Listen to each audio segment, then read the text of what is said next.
that we'll get to during the game tonight. And tonight's going to be a little different in that I have a skills challenge for you guys, but we'll sort of get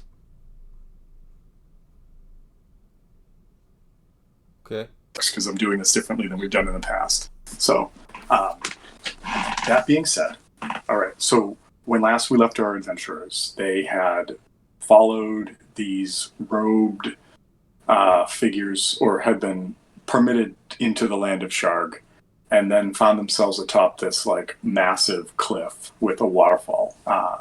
They worked their ways down. Great idea coming up with tying together each other with the rope. Like, it's a super simple idea, but it made a number of like really bad rules almost inconsequential. I think a couple people got bumped and bruised, and then Seraph, your ability to just grow Diablo angel wings, I'm willing to bet saved somebody from either death or taking a big hit falling from like slippery rocks. And so, way to go, you guys! Like we had talked, it takes several hours to get down to the bottom of this cliff face. In front of you is this world, effectively. Like, you can sense that like it's a dome, because when you look up in the sky, you see like hundreds, if not thousands of feet above you, this like massive dome ceiling with this rolling miniature sun that is casting light on everything below it. And when you get down to the bottom of this pathway, like down here, actually do this. The path kind of leads off into the trees for a little bit, and then into this grassy field, and that the river itself that was, or the waterway itself that was coming down, starts to bank off sharply, going in a different direction from the smoke that you guys had seen on the horizon. So bear with me as I pull something else up. This one. All right. When you guys get down to the bottom of the trail, and I won't make you guys make survival checks or anything, and you realize like the massive scale of this new world that you're in, you're going to assume that the hike to get to where the smoke was out on the horizon is going to take you about 2 days. And those 2 days are going to be traversing what appears to be grasslands.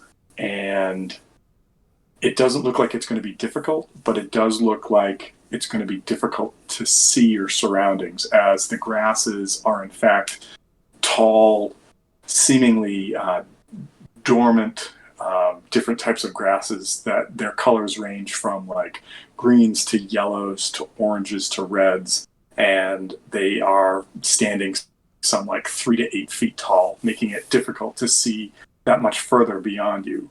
However, using like the massive fake sun, it's fairly easy to guesstimate the direction that you need to follow in order to get to where you had seen the smoke on the horizon. To get a better idea, let's give you something to look at. Let's do this. And this.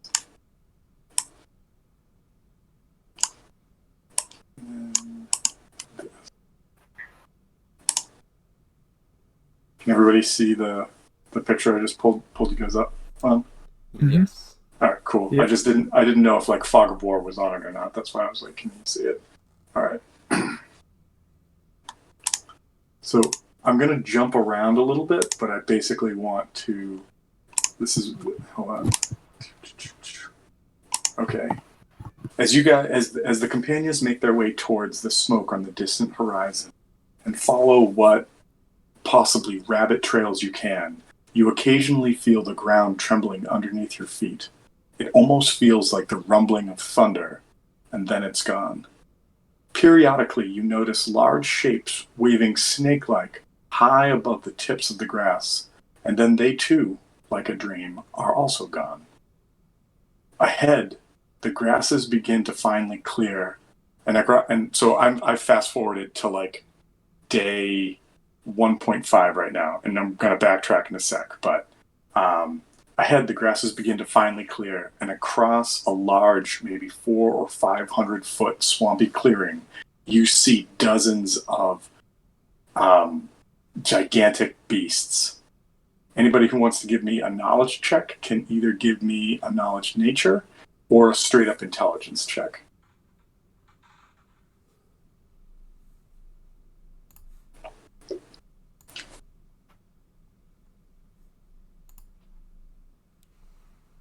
All right. And Seraph got a 3, and Baller got a nat 20. So okay, all right. How about Reamer and Els? Not great. I was pulling them up, and yeah, it's just not great. Okay, so Baller pulling one out the old butthole. You feel like you heard about these things. Maybe you read a book somewhere. Where does Baller's people live? Like, I know that he's like the relation to Balmir and everything, but like, did you ever specify like where he actually hails from? he is a mountain dwarf. I don't have a specific mountain in mind, but I would figure Okay. he lives there. So possibly in like maybe when he was growing up or training or whatever, he came across some text that ruminated about these ancient like lizard-like beasts that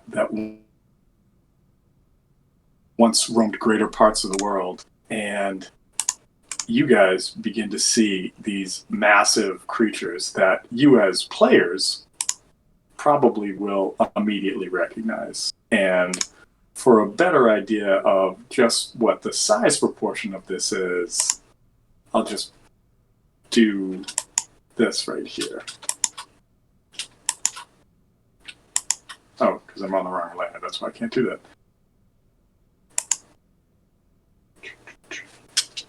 Oh, still can't do it. There we go. And so that's approximately the size difference between you and these massive beasts. Anybody as a player want to tell me what we're looking at? Brontosaurus. You got it. Also, it's Terran's character, right? I was gonna say it's Littlefoot, you know.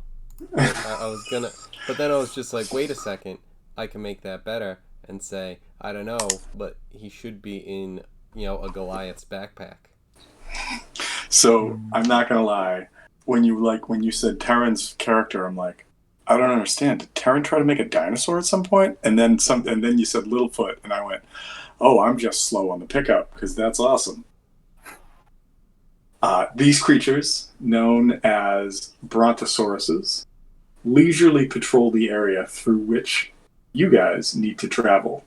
They knock aside smaller trees, grass humps, etc., trampling the local flora as these immense creatures sniff out delicious fungus growing in the dead and rotting patches of the mucky field before you. Baller, you also realize that brontosauruses can be extremely dangerous if the animals are threatened. However, typically they are fairly calm, and at the moment they appear to want nothing more than continue grazing as they were. You feel that you can probably weave among them by keeping your distance and not making any threatening moves. Now, we don't have to get into it right now, and unless you guys want to try to hash out some of this. But one of the things that if you've had to camp one night already that I wanted to kind of go over was, so if you're here in the land of Sharg to spread the word of Daryl, has anybody given any thoughts to what that's going to look like with regards to organized religion of Daryl? Are there holidays or holy days? How do you worship Daryl? Are there any specific acts or practices like prayers or sacrifices or something like that? And you guys don't have to give me your answer right now, and that's why I kind of wanted to fast forward through the first night and maybe the second night if there is a second night. But I wanted to give you guys that homework to kind of think of what that would be. And it doesn't have to be anything over the top. I mean, literally, it could be, like try to do your best. And on Wednesdays at like 4 p.m. is like the typical day to like take a moment and have like a Daryl talk or something. But I thought it would be really cool if you guys kind of started to think about and come up with what the Church of Daryl would look like effectively, and then we can try to orchestrate that into the game in one way or another. Okay. Well, I think a lot of it too is, let's see what the hell's even here. It's Absolutely. we have to do this thing with, it's like our whole thing was like, with like gold and stuff. It's like they don't have gold. They don't give a shit. It's like, well, perfect. Maybe that means that we'll be able to use it here. It's like, or maybe it doesn't exist here. It's like, so, yeah. All right. And so that's why I wanted to sort of fast forward through the first night. And like I said, maybe the second night, but we can retcon that and go back to that maybe next session or something after you guys have had a chance to think about it. But I like the idea of you guys talking about what the church looks like, or maybe it's not a church, maybe it's something else entirely. Like maybe it's like Shinto shrines or something along those lines. So I'm open to whatever you guys want to put out there.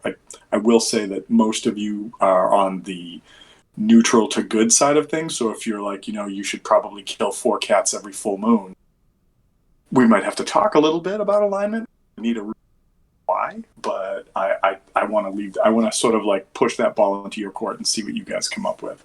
And really, the sky's the limit, because there is no real, like quote unquote D&D text about the Church of Daryl, except for like the things that he has like sort of sway or control over to a certain degree. So, all right. So back to the moment where you guys come to this clearing. There are brontosauruses all over it. And as they sort of step, they like just the weight of them coming down on the ground creates that tremble that you've been feeling since you first came down the cliff, and you realize that these things must be everywhere in the plains that you're walking through, and you just happen to come through like a clearing where there's a herd of them. As you guys are standing there, do you have anything that you want to say to each other, or are you just sort of taking this in? Also, this is really the moment that I wanted to play the theme song from Jurassic Park, but we won't have to do that. So I think either way, whether Baller said something or not, it's kind of something where it's like, I say we skirt around these guys, and I assume there would be like Elzarin being like, yeah, I don't really want to see how vicious these things are. Okay. They are big. Yes. It's kind of something where it's like, Baller kind of reassures, it's like, hey, these guys are kind of cool. It's like, as long as we don't, disturb them or anything, it's like, well, then we're going to do everything in our power not to disturb them, because stomp. Oh, well. And so fair enough. And so as you guys kind of realize that if you wanted to, you could start to, you could try to, like, if you wanted to be able to see where you're heading, because this clearing has actually given you the opportunity to see forward, like I said, quite a ways, instead of being grasses like 8 foot tall or so. You could try to like swing out to the left or the right. You do get the feeling that if you were going to like totally try to like flank out, like go back in the grasses and try to skirt this whole area, that it might, the amount of time that it would take might tack on another day or so. And if I remember correctly, some were at this point, after another day and a half of traveling, rations are starting to get worn out, or where are you guys standing with rations?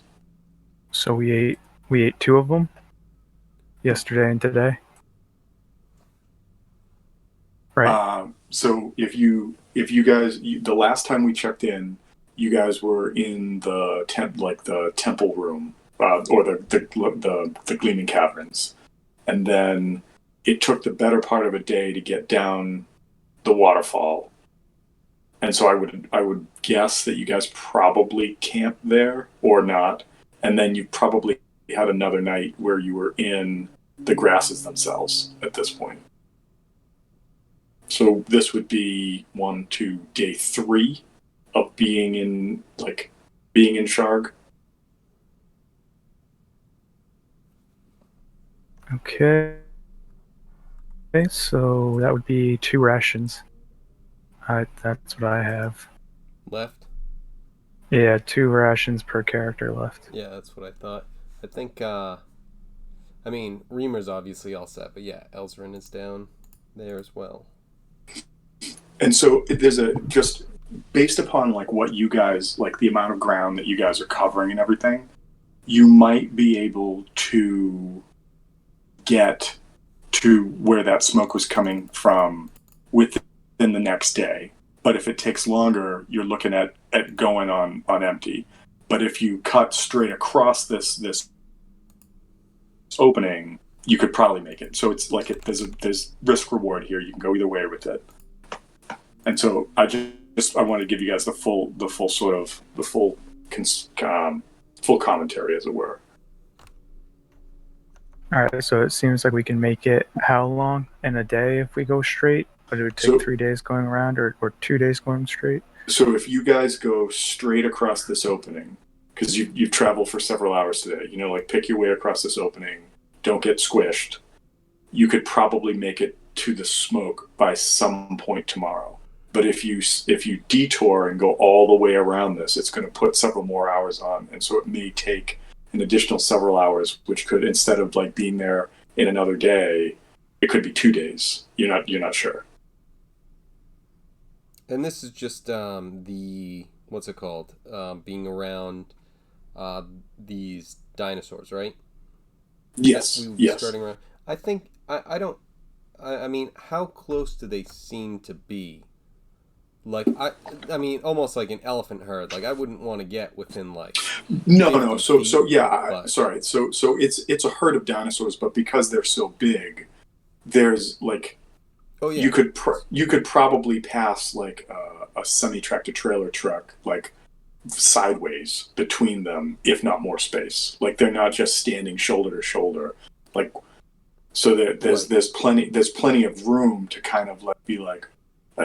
I was playing Neverwinter the other day, and like in Neverwinter, as long as you're like 10 feet away from an enemy, it doesn't like rush at you. It's like, nope, not interested in you kind of thing. And so with that much space between them, you feel pretty confident that as long as you're not being aggressive, like Baller said, that there's no there's no indication that that they're going to come at you. Like as you guys came out of the clearing, there may have been 1 or 2 that were near you that kind of looked at you and then just went back to eating, because they're so huge.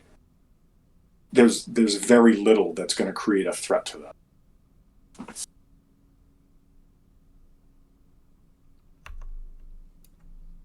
I think the closest we would want to get is like 50 feet to the herd. So it's like, if that means we're kind of going around a little bit, I think that's the case. But I don't want to go completely around them if we can avoid it. But it's like, I also don't think that we should cut through the herd unless, there's a good idea. Okay. So you guys can do that, as long as you guys aren't trying to skirt this like 5 football field like diameter, if not bigger, like clearing, because that's going to add time. You feel that you can sort of like keep to one edge or like keep to a side and move through them. Like I said, there's not like a circle with the babies in the center and the rest of them standing there shoulder to shoulder. It's just that like if you see 2 over by themselves, you guys can be like, let's go left instead of go towards that. And then like if one moves like kind of like just ponders by, you're like, let's hold up until it stops moving. All right, then we'll move again. And if that's what you guys are doing, that's totally fine. It's not going to be animal handling. It's not going to be survival. It's not going to be stealth checks. It's just going to be, like I said, you guys are just sort of like piecing your way like across this field to make sure that you're not annoying them. If that's what you're choosing to do. Basically. Yeah, basically. Okay. So you guys don't make a commotion. You start working your way across the field, and true to Baller's role, none of them really do anything. They do like periodically turn and look at you, kind of like when a whale comes up to a ship and it's kind of like, oh, what's this thing? Like maybe one of them at one point kind of like stomps its foot, but because it hears like your movement, but then when it turns and sees you, it sort of just like stops and goes back to just like just chewing. And so you guys kind of like you guys actually feel kind of like ants being surrounded by like these titans because they're so big. But you make your way patiently across this clearing, and you start to see that on the far side is what looks like the stanchions or the pylons of this ancient stone and rope bridge that is going across a gorge that you, I think somebody rolled high enough that I said that you may have seen that, and if you didn't, then I didn't tell it to you, but I drew it on the map in case anybody saw it. And so right as you get there, I'd like everybody to give me a perception check.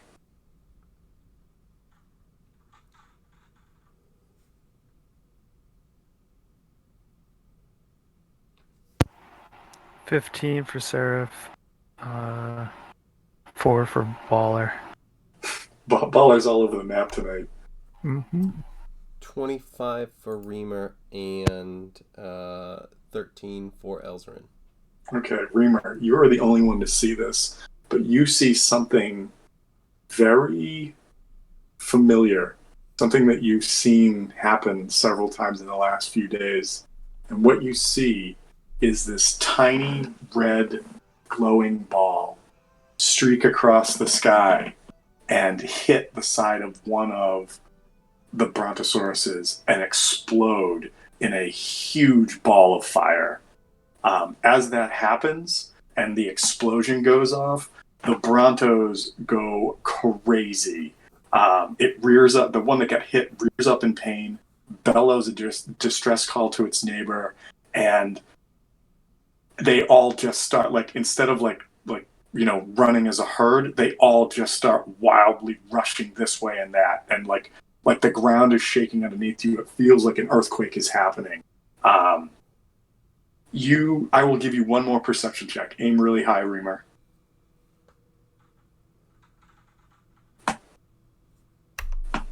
Nope. Okay.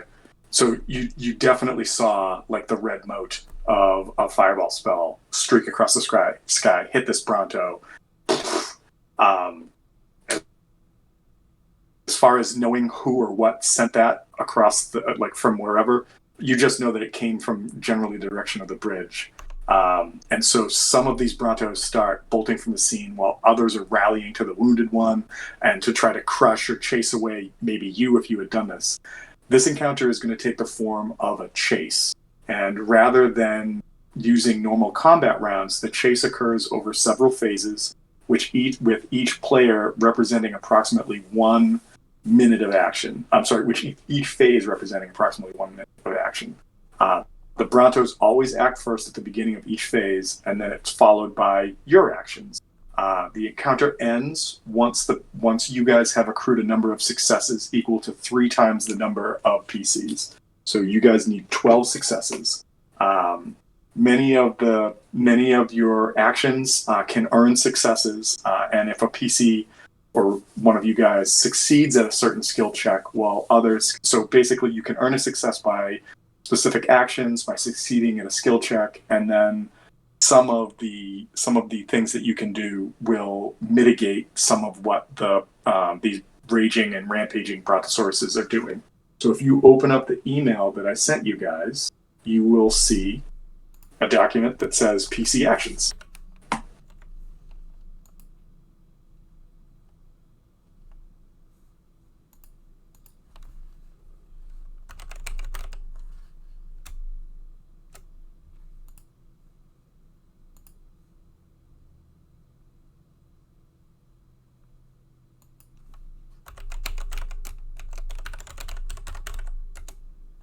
And as you guys start to read over those, some basic rules to know are you can, on your turn during a phase, you can attempt more than one action. However, if you're going to do that, you have to declare that at the start of your turn during the phase. And if you do that, every action that you take has a cumulative -3 penalty, which means first action -3, second action -6, etc. Failing a check does not do anything bad to you, but it does make the chase last longer. And as you guys will see, the Brontosauruses, I roll at the start of the Brontosauruses' turn because they do something that may affect you, it may not. Who knows? Some of the actions that are listed say that they do not give a success. So even if you're successful at doing them, it doesn't give a check mark to like getting through the encounter, such as distract. But distract is a great way to give somebody else maybe like the benefit of getting if they think that like they're in the path of like an oncoming Brontosaurus. Now, a lot of this is theater of the mind, but does this make sense? Do you guys see what's going on? Yeah, it's just need time. Oh yeah, no, digest. Actually, while you guys are reading this, I'm gonna run over to use the restroom. But if there are questions or concerns, just let me know.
TJ, I'm going to sound like an old man right now, but be right back bio, does it mean bathroom break? Or I don't know what that means.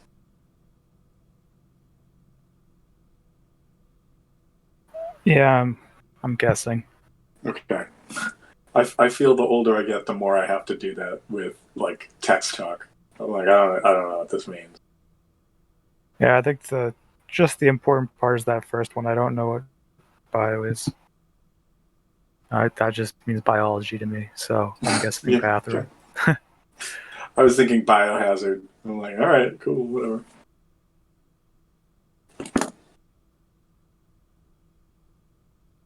These all make sense. They do. It is going to be tough, for sure. Those are some pretty high numbers there. I think so. I think that the DCs are high, but I also think that after what you guys were rolling the on the way down, on like the climb down, that you guys really are going to be able to crush this pretty easily. I mean, there is some danger inherently in this, but it, I feel confident as a DM, and like at this point, I know I'm gonna be wrong. I feel confidently that you guys might get a little battered and bruised from this, but that you'll get out of it. That being said, I hope I'm not going to chew on those words later.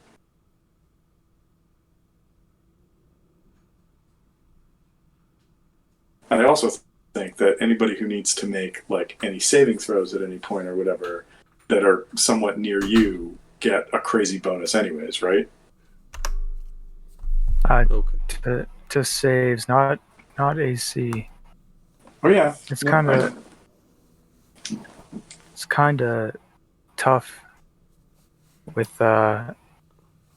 like our skills don't actually save us at all. It's only like one way attack, right? Yeah, I think so. I think you'll let's play this out and you'll see.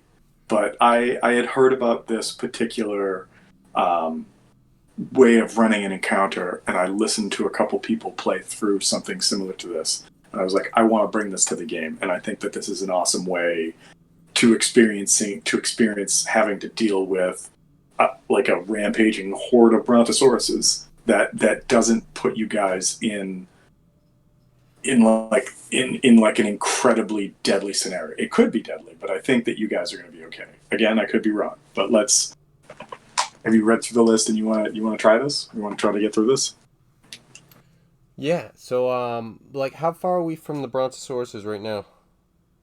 So basically the fireball streaks out from the bridge, which is like several hundred feet away, or like a couple hundred feet away, or whatever.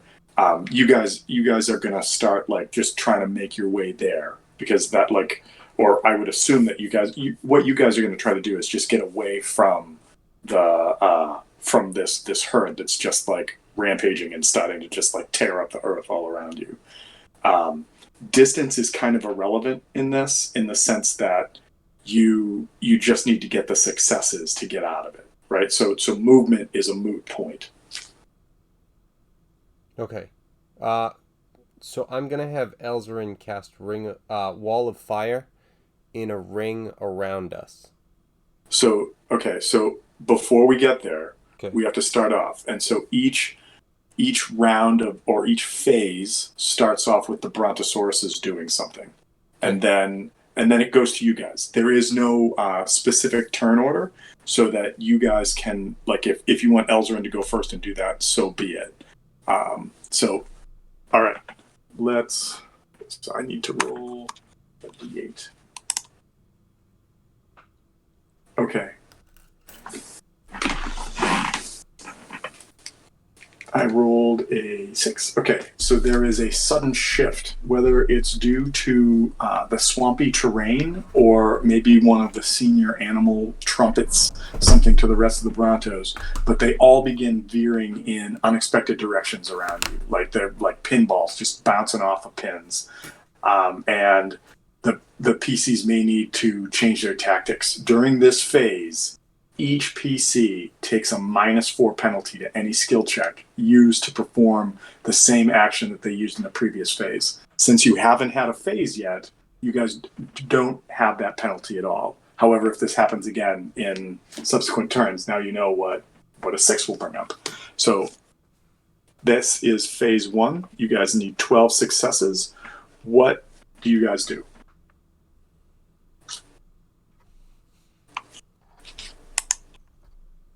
I mean, I want to have Elzarin just kind of create a ring of fire around us to Okay. get them away. Okay. All right. So you summon a ring of fire around you guys. Like you tap into your arcane power, your reservoir. It fills the area. The source of the fire seems to make the animals that much more irate after they saw that this fire had struck one of their herd earlier. They don't take an action yet because it's not their turn. Do we want to do anything else? And so I'm going to say that was activate an ability. So there's no check, obviously. It's a spell you have access to. I do like the idea that it gives, I'm not going to say it gives you a success, but if you want to do something in tandem with it, maybe it could. No, I don't.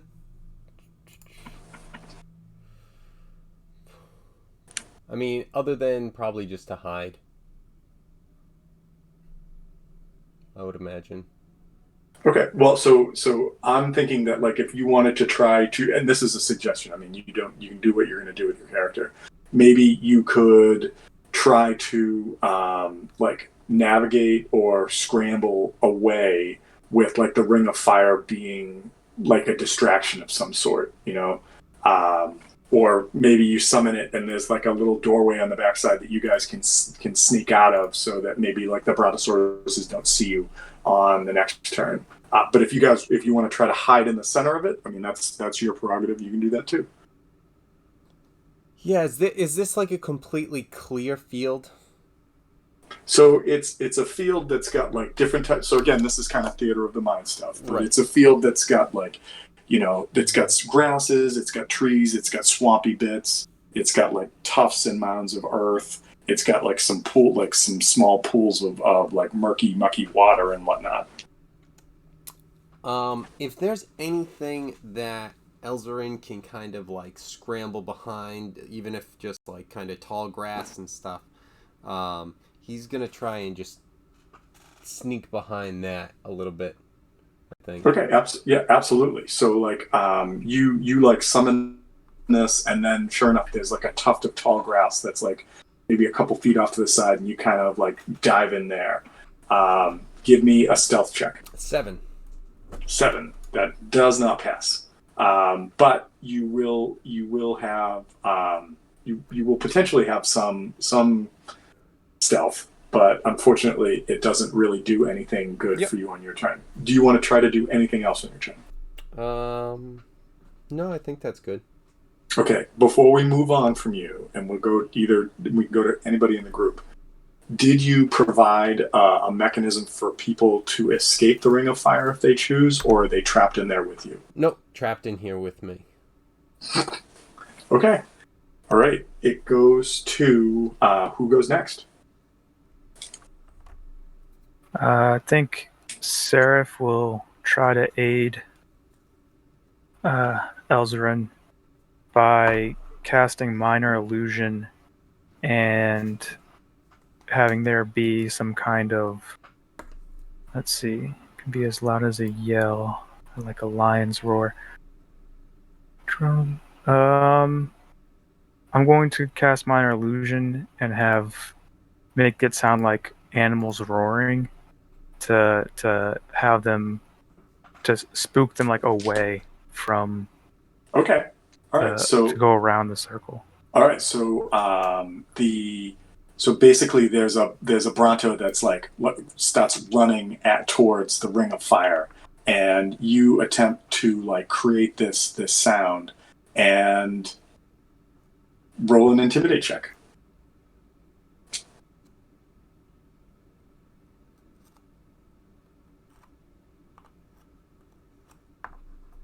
14. Okay. I'm gonna say that with the fire, and because I want to go rule of fun on this, I think it's a cool idea that the like this all of a sudden this like roar comes out of the ring of fire, and for a split second this Brontosaurus like pauses and is like, ah shit, I didn't expect that. And so I will give you a pass for that one.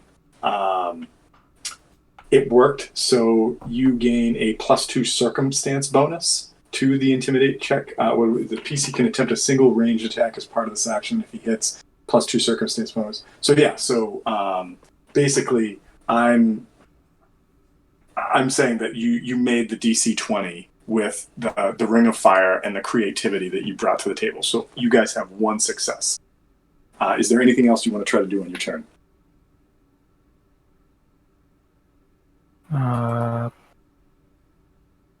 I guess follow Elzarin's lead and hide, I suppose.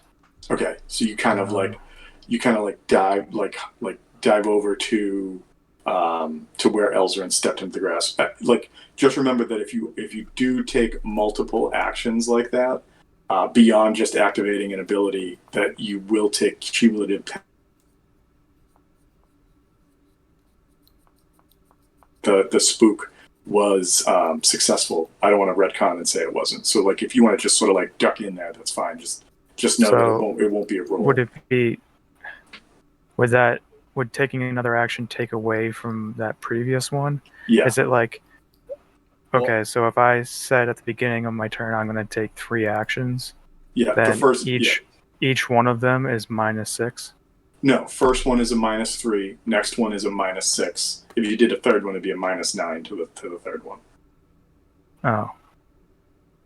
Okay. Well, I was only expecting to do one action, so I'll leave it at that, I guess. All right, cool. And remember too that like this is not, and this is for everybody. I know this is new. This is not like a linear thing where like there's a battle map and there's something running at you and you're like, oh, I'm gonna sidestep it and then do a stealth check and then next turn jump back out. Like, just sort of like let your imagination go with it and be like, okay, I'm gonna like try to spook a Brontosaurus by creating like this massive sound that comes out of the fire and try to scare it that way. Cool. All right, let's do that. Or I'm going to try to hide, but I'm going to try to hide because, and then come up with a reason for it. And so be as imaginative as you want with this. There's no real set thing. If you're like, I find a rock and throw it. Okay, maybe that's, like however you want to fit that into something. So, all right, so we've got Els went and we got Seraph went. So who wants to go next?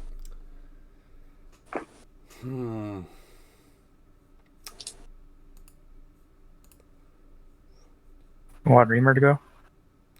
Yeah, I'm just trying to. Sorry, I'm just trying to make sure if that's what I want him to do. But I think what we'll do.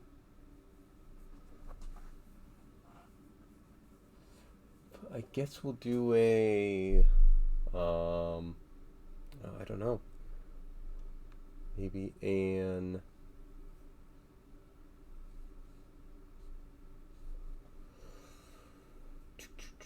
Not sure. Maybe not Reamer yet. Okay. All right. So the camera pans back over to Baller. What does Baller do?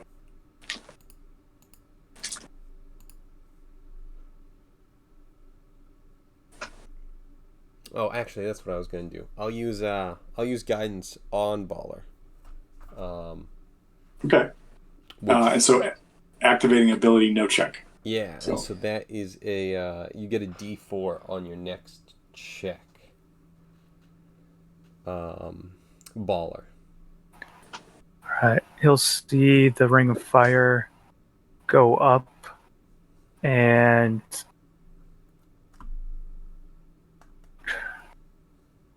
feel like it's a good move, but in case things go wrong, he's going to navigate an escape plan. Okay. So I'll do that. And a d4. Okay. Okay. +2. That is a 14. 14. All right, so close, but no, that is a failure. You kind of look around and you quickly realize that this ring of fire is really dampening your ability to like plot a course to get away from these things that like you can see them above the flames, you can feel them as they're stomping around, but you can't really get a clear picture of like is there, like some serpentine path that you could go through. Reamer, what are you doing? I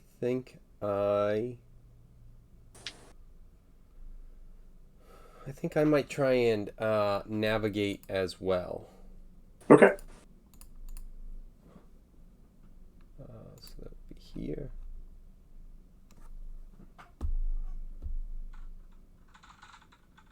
And I do not. Okay. All right. So you guys, you're looking around, and again, the fire. There's just so much of it that you're like, I don't know where we're supposed to go. I mean, I can't know where to go if I can't see through the fire. All right. So it goes back to the Brontos. It's the start of phase 2. Roll a d8. All right. I rolled an 8 on the d8, so we go through another sudden shift. And so maybe it's because of the fire and the inability for you guys to see through it. Maybe it's because the brontosauruses are still veering and careening around outside of the ring of fire. But you guys have to change tactics. So during this phase, each of you take a -4 penalty to any skill check that you did last turn. So if you try to navigate this turn, you'd have a -4 to it. But if you do anything else, it's normal. No, that's just with that character, right? Yeah, so like if Baller or Reamer try to navigate again, you'd have a -4 to it. But if anybody else tried to navigate, no problem.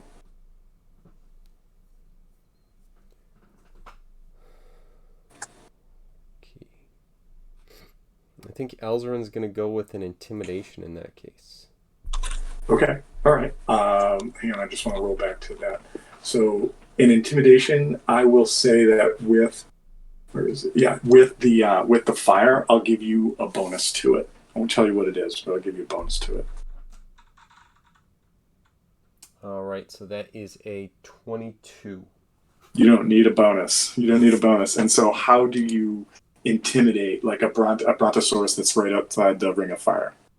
I guess with some sort of like ability to do something with the flames. I mean, I have control flames, and that's not really what it does, but something where the hell, it's kind of like it has like bursts and stuff, and kind of just like crackles out or something. Just some sort of like thing that I just kind of create like more of a visual like spook effect of the fire, like, oh, it's gonna fucking get you. So I had two thoughts. One is that like it's almost like a solar flare, right? Where like bits of the flame like leap out almost like whips towards a brontosaurus that's near the outside of this, and the beast is like, oh. And then the other is, since you do have control, that you just like make the ring of fire turn into like a U shape and come towards one of the brontosauruses like it's gonna squish it. And that, like, either way, whatever you want to go with, like, success, absolute success. That particular brontosaurus is like, whoa, it just takes off running in another direction.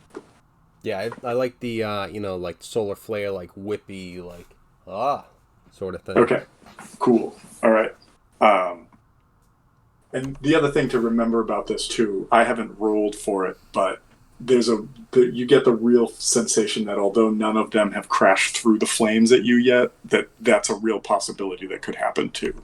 Oh yeah, no, they could run into a giant 60-foot fucking wall of fire. Absolutely. Yep. Nope. All right. So who's next? Well, keeping the same turn or order, I think I'll go with Seraph. And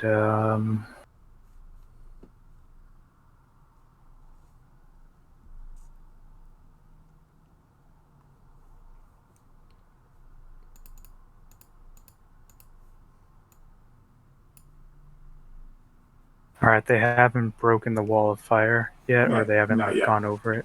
Yep, nope, they haven't Alright, crashed through it so- yet.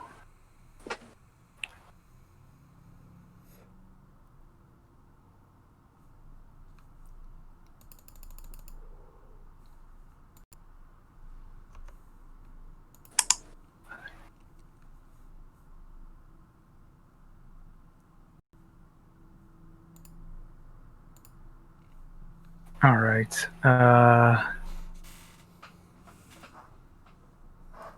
Going to cast Shield of Faith on myself Okay, to activating an ability. increase my AC. Okay. And then if I were to do another one, is that -3 or -6? No, activating an ability is not a check, so it doesn't count as one. Okay. All right, so there'd be no penalty if I try something else. Correct. Just remember that last turn you spook, and because the change tactics was rolled, you can't spook again, or you'll take a -4 penalty to it. All right, then let's go with hide. Okay. Well, that sucks.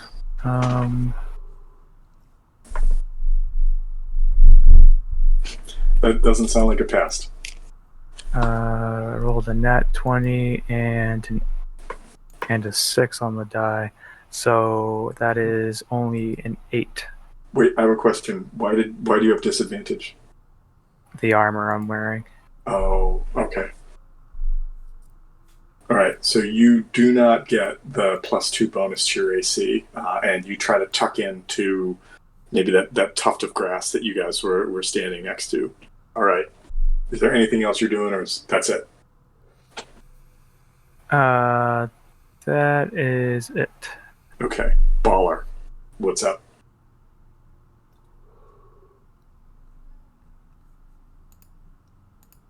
Let's see.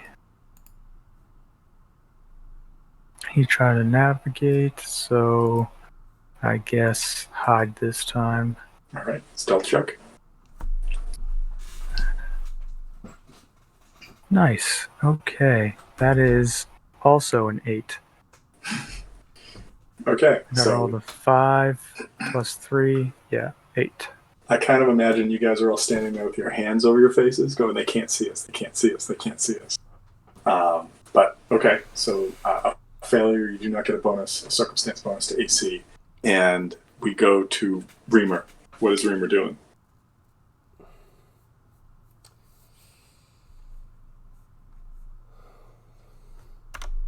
I think he's going to try and guidance, and then he will, what is it? He'll try and, I don't know if he can even make that. Are you guiding yourself, or are you guiding someone else? This one I am guiding myself, yeah. Okay. All right. And he'll go for a intimidate. Okay. Spook. Yeah. And I'm just going to say that you could attempt a ranged attack as part of this action, and I know that you have several cantrips and stuff that you could do it. And if you do that, you get a +2. You get a +2 if you do this. If you attempt a single ranged attack as part of your intimidate action, it would give you a +2 bonus. And if you hit and do more than 10 damage, it would actually get a +4 bonus instead. So the problem is that I used my action for guidance, because that's just another cantrip. Oh, gotcha. Well, no. So- if you cast a cantrip, can't you cast a cantrip as a bonus? Oh, the cantrip has to be able to be cast as a bonus action. That's right. I don't know if there are cantrips that can even be cast as a bonus action, but I know There's a couple. I know there's, like, with this, they're both actions. Okay. All right. And so Oh, well. I already had cast guidance. So with that, I then rolled a 1 anyway, so it ultimately Jesus. all was just a moot point. So Okay. Well, it was a good try. Good try. All right. so nothing Well, scared.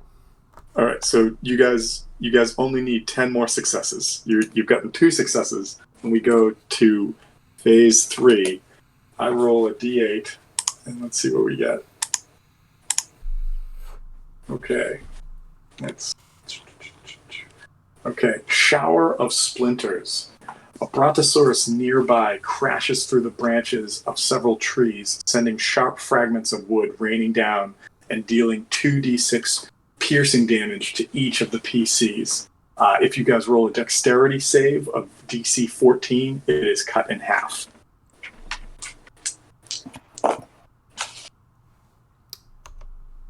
Everyone sorry, gets what?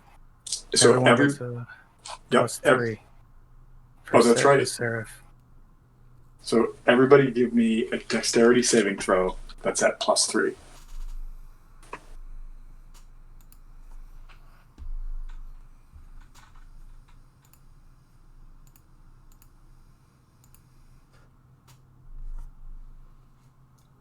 All right, Seraph got a 17. Baller got a 12. Okay, Baller, you did not save, but Seraph, you did. So, Baller, you take 8 points of piercing damage as these splinters come flying through the wall of flame, lit, smoldering, and stab into you. And Seraph, you only take 4. And then Reamer and Els, what did you guys get for not save? save, and Elzarin got a 13. Wait. Els did not save, and Els got a 13? I'm sorry, and Reamer got a 13. Okay, yeah, so both fail. So 8 points of piercing damage. Seraph uses his reaction to raise his shield. Oh, cool. Okay. And that cuts it in half or stops it completely? That stops it. It's kind of like evasion, but only on a success. Yeah. Okay. Yeah, cool. In that case, no damage to you at all. Nice job. All right, and that is the Brontosaurus's turn. It like just basically like horse kicks these trees, and as they splinter across, this just shards and debris just rushes through the wall of fire. You don't even see it coming and catches most of you off guard. Sarah, if you're able to like raise your shield and just ting, comes off. It's the start of your guys' turn. Elzarin, what are you doing? There are no negatives right now for anybody because sudden shift is over. So you guys can do whatever you want. Then I think it's time to try and spook these guys. Okay. So spooky dookie, and that's a natural 20. So We're just out of curiosity. Were you trying to fire something at them? Were you doing like trying to shoot stuff out of the wall of fire again? What were you doing? yeah, just the wall of fire, kind of just like, hey, screw off, sort of like it's gonna get you. Okay, yeah, and sure enough, this tactic works again, and another one of the Brontosauruses that was rushing in the general direction of the Ring of Fire is just like, whoa, and like veers off. And you guys now have 3 successes. Seraph, what are you doing?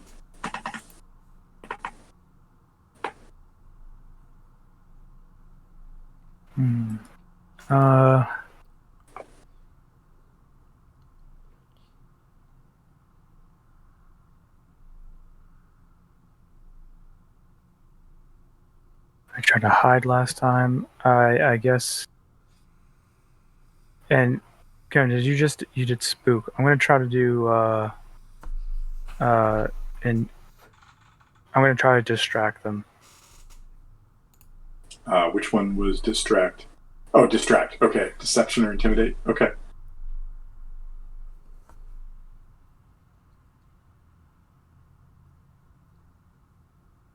God damn it.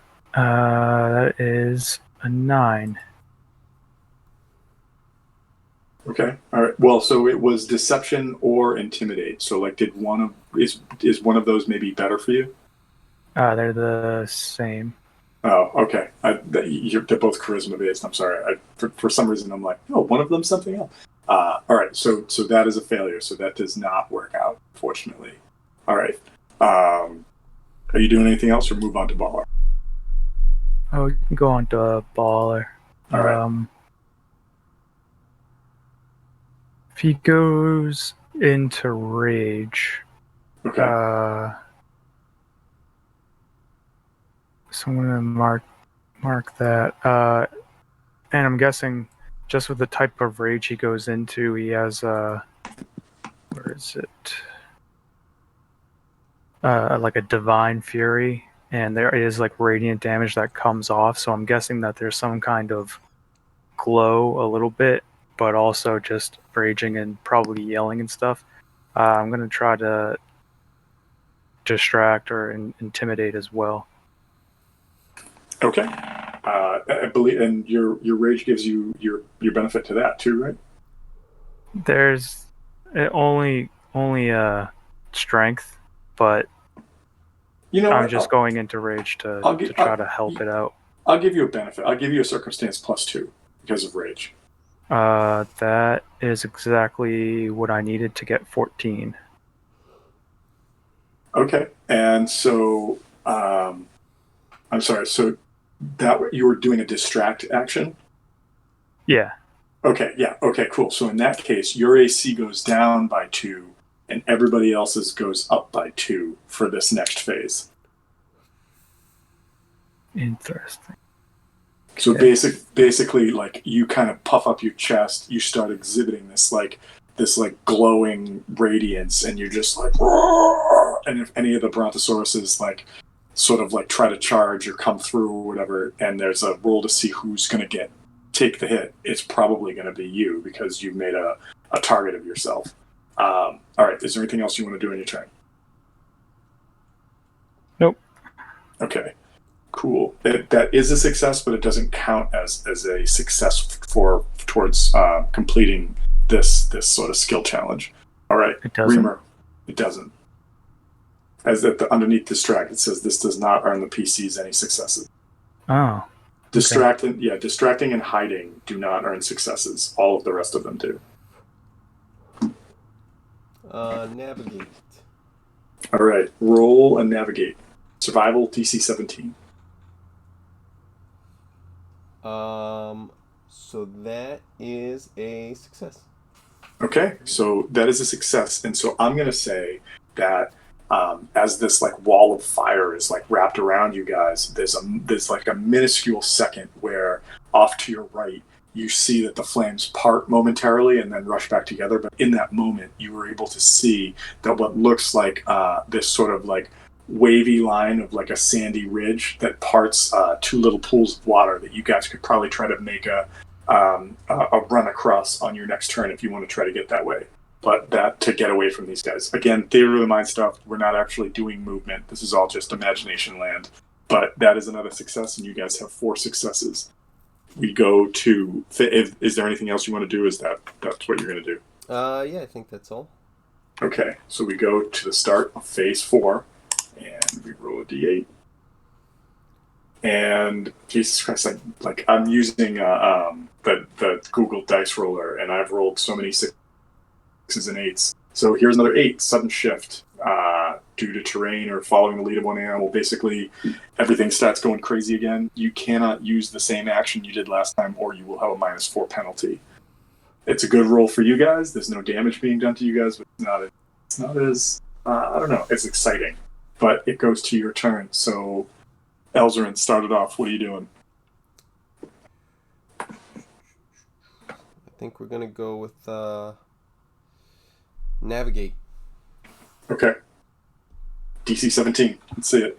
Let's see. Well, that's a 17 on the die, so that's 20.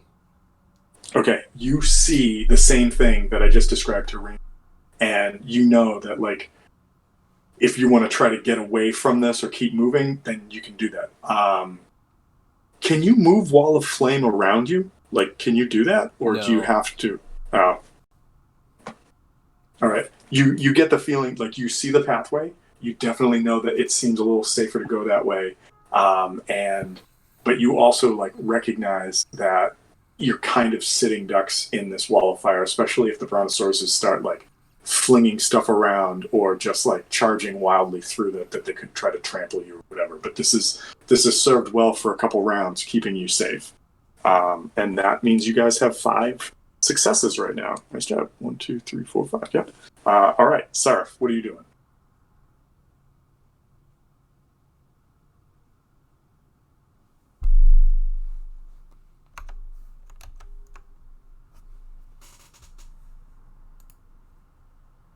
I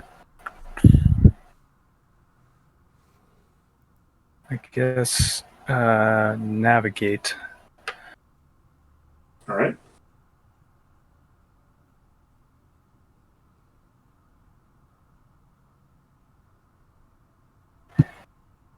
That is a 9.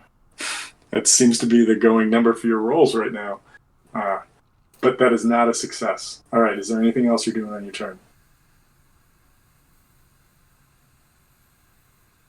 I mean, that would give. I mean, I might as well. Giving it a minus penalty won't do anything else. So this would be. This one would be a -6. Yep. What are you trying to do? I'm trying to figure out if scramble makes sense in this.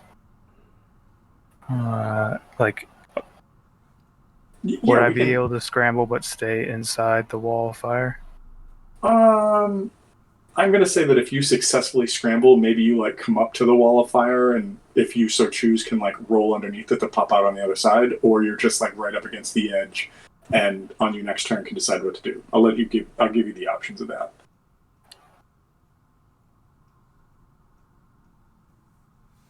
Well, I don't want to go outside the wall of fire. Fire good. No, fire bad. No, fire good.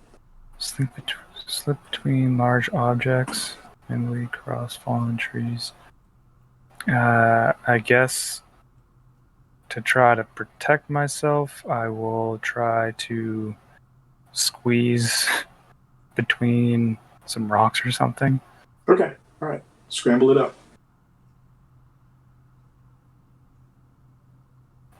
17.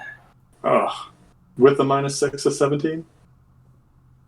Oh no, then 11. So. Okay, all right. I was like, so close. Yeah, nope, okay. That was a fail. All right. It goes to Baller. What does Baller do?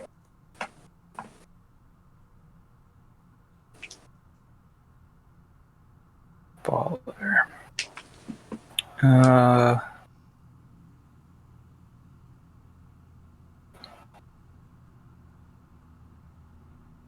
Does not earn PC success.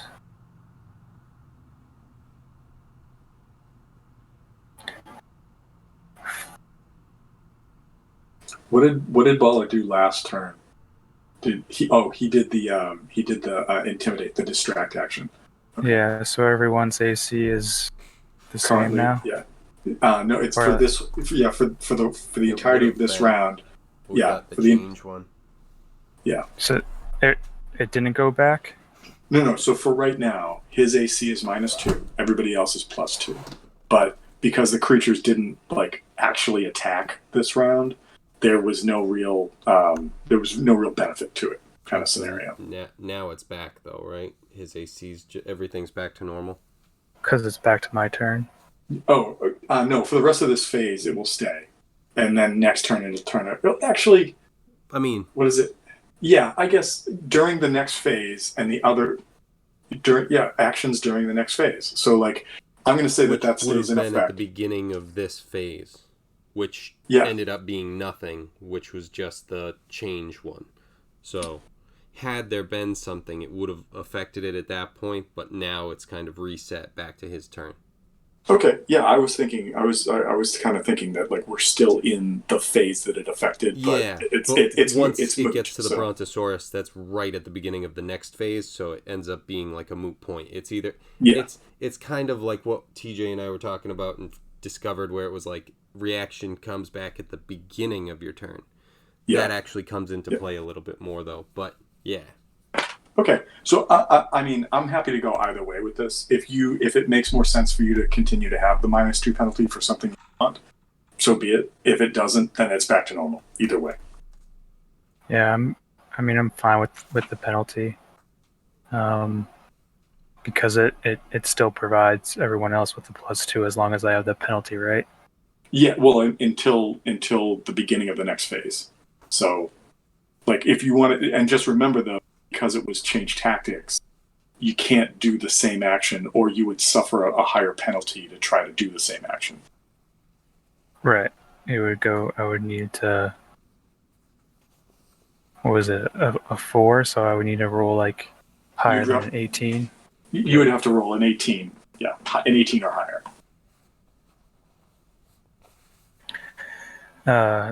Okay. Super easy. Barely an inconvenience. Yeah.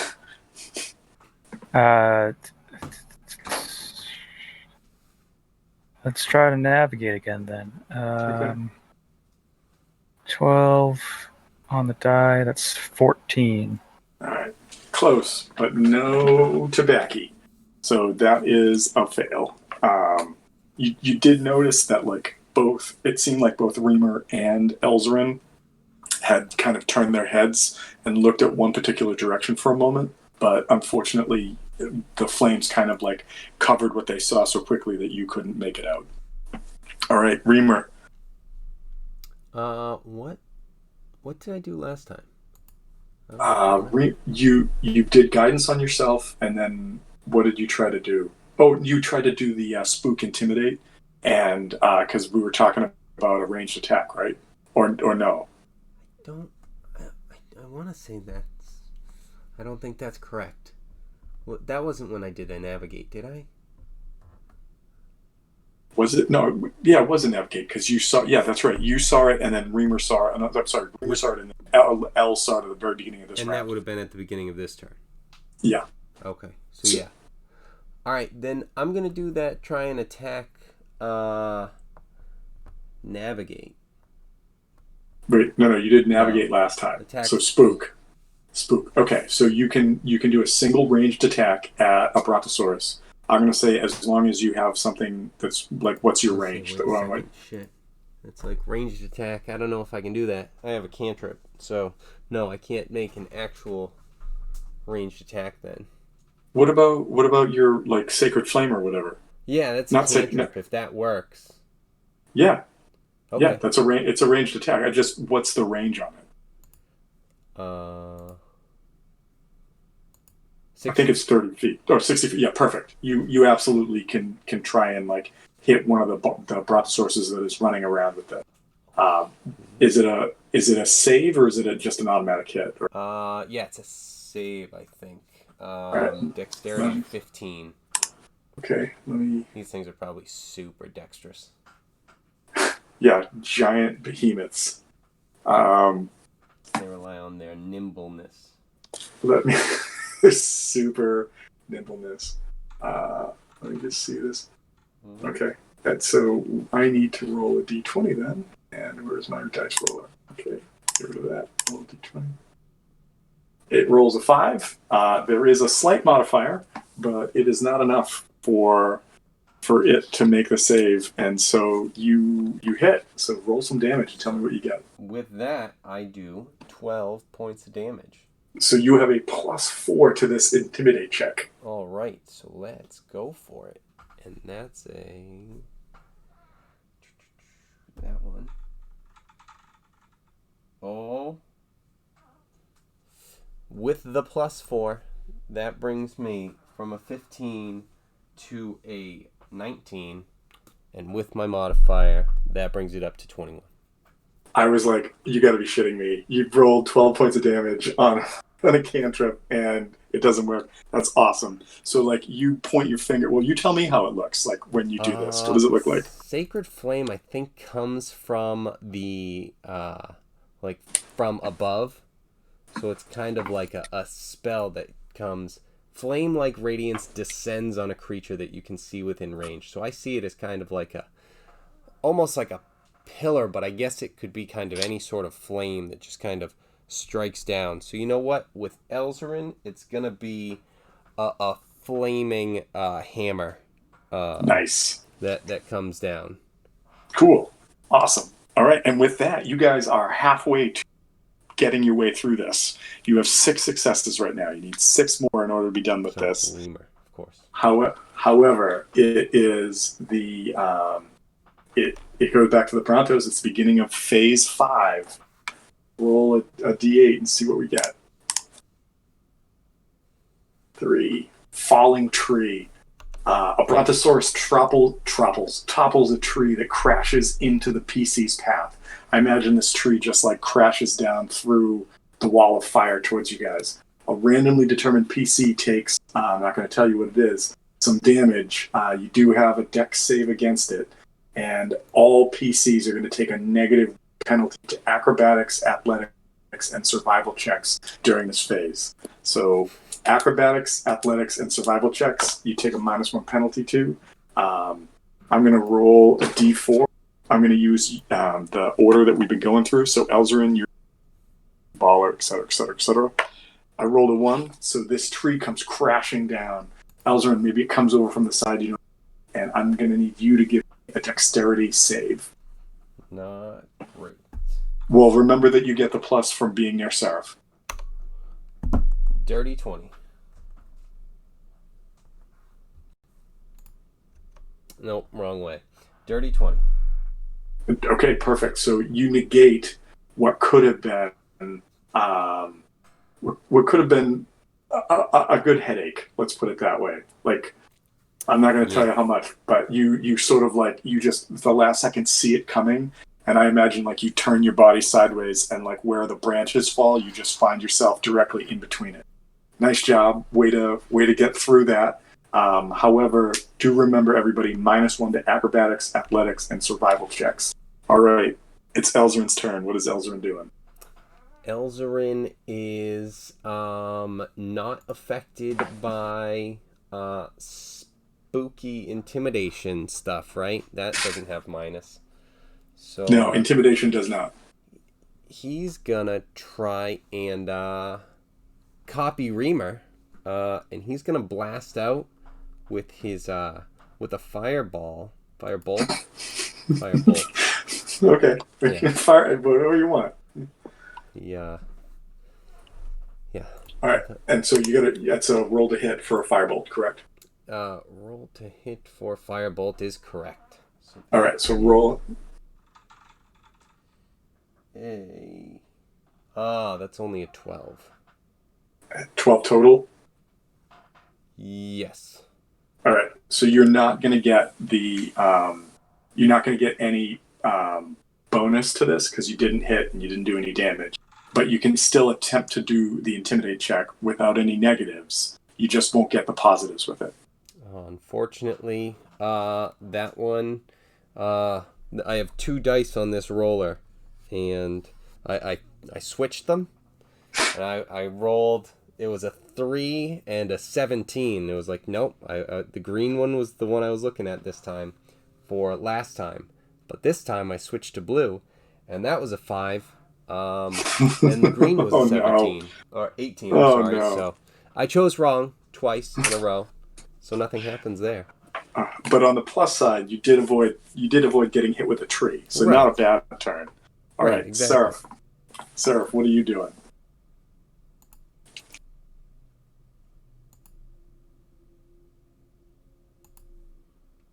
Uh, Oh, geez, Drac is here. Is he? that's baller. That's his beard, and then his eyes are red because he's wearing the dread helmet. And Did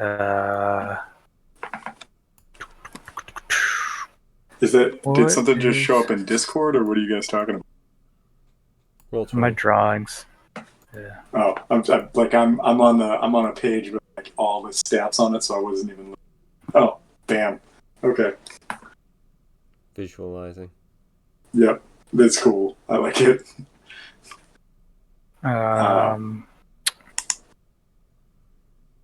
Okay. So -1 to all survival acrobatics. And athletics. So all of them. Well, I mean, intimidate checks, you're still okay with. Stealth checks, you're still okay with, but stealth aren't successes, and distracts, intimidate or deception. You don't have a -2, but that was not a success either. And for sake of story, I know that like the rules of rage are if you don't have damage dealt to you, rage ends. But if you want to continue to be in a rage, I think that sounds cool for like the story. So if that gives you something that you want to do, then by all means try You it. could always just run in the fire. Okay. You could always just run in the fire to take damage too if you needed. I mean, this is yeah, that's true. Steps in the fire, then doesn't step out of the ring, just steps right back in the center of the fire. Are you mad enough? No, it hurts a lot though. I'm gonna use the dash action to move in and out, and then in and out again, so I double damage myself. That'll count Seraph for will next turn. use. Seraph will use Ray of Frost and use it as an intimidation. Okay, all right. So ranged, is it a save or it's an attack? It's an attack. I'm mainly just doing it to Get the bonus. intimidate. Yeah. Okay, so roll to hit. 22. That's a definitely hit. So roll damage. That's lame. 3 points. Okay, so you get a +2 to this check.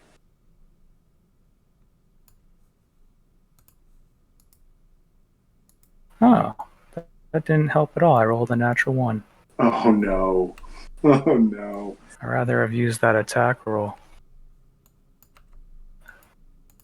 All right, so you successfully like hit this creature with like this like pew ray of frost. It hits it, and it seems to like do next to no damage. And then, as far as spooking it, this one brontosaurus just like angrily is glaring down over the top of the flames towards you guys. You just like the firelight, you can see it like sparkling with anger in its eye. All right, are you doing anything else? That is it. All right, Baller, you're up. What are you doing? Are you sticking your face and your beard in the fire just to get rid of it? You know, I got a javelin that I will throw okay. and probably lose. But, oh wait, I have 2 of them. Wait, no, 4 of them. Sweet. So I'm going to throw one of these. You know what? Just a random idea. What a cool idea for like a magical weapon. Rather than like a javelin of returning, like a multiplying javelin. So like when you pull it out of like a sheath or like wherever you have it on your back and you throw it, there's just another one that shows up. So you don't even care about going and collecting the wasted ones. You're just like, there's just always one there. That would be a really cool idea. It would be weird if only one of them made it, and then you threw the duplicating one, and then you kept the one that doesn't duplicate. And then it duplicates while it's in the air, and the guy gets hit with like 15 javelins. Well, you combine your replicating javelin like a multi-arrow strike. Yeah, that would be pretty badass. All right, sorry, just tangential thoughts. But okay, so you throw it, roll to hit. Has a +8, so that's 23. That was a hit. +2 to intimidation, right? What did you do for damage? I wasn't even. Now, what does it do for damage? I think it's a D8, right? D6. Oh, all right. And that is a +5, so 6 points of damage. Well, remember you're raging. That is true. 8 points of damage. You needed to get to 10, so it is only a +2 to the intimidate check. But while you're raging, the first creature you hit on each of your turns. Oh yeah. He takes. That's still enough. Just enough. 5 points of radiant damage. Okay, yeah, so, all right, sweet. So 10 damage it is. I mean, you get over the 10 marks, you have a +4 to your intimidate roll. Cool. That is a 24. Okay, so do you say anything as you like launch this javelin out? 23. And it like sticks in like the shoulder of this beast as it runs by, or like this beast that's running towards you guys, and then it like stops and veers its path, like almost like in a cartoon. Like you hear like the skidding of brakes, and they put the forepaws like, and it turns and starts to like veer in a different direction. Awesome, well done. You guys have gotten at least one success every round. Reamer, what are you doing? Reamer is going to, I think.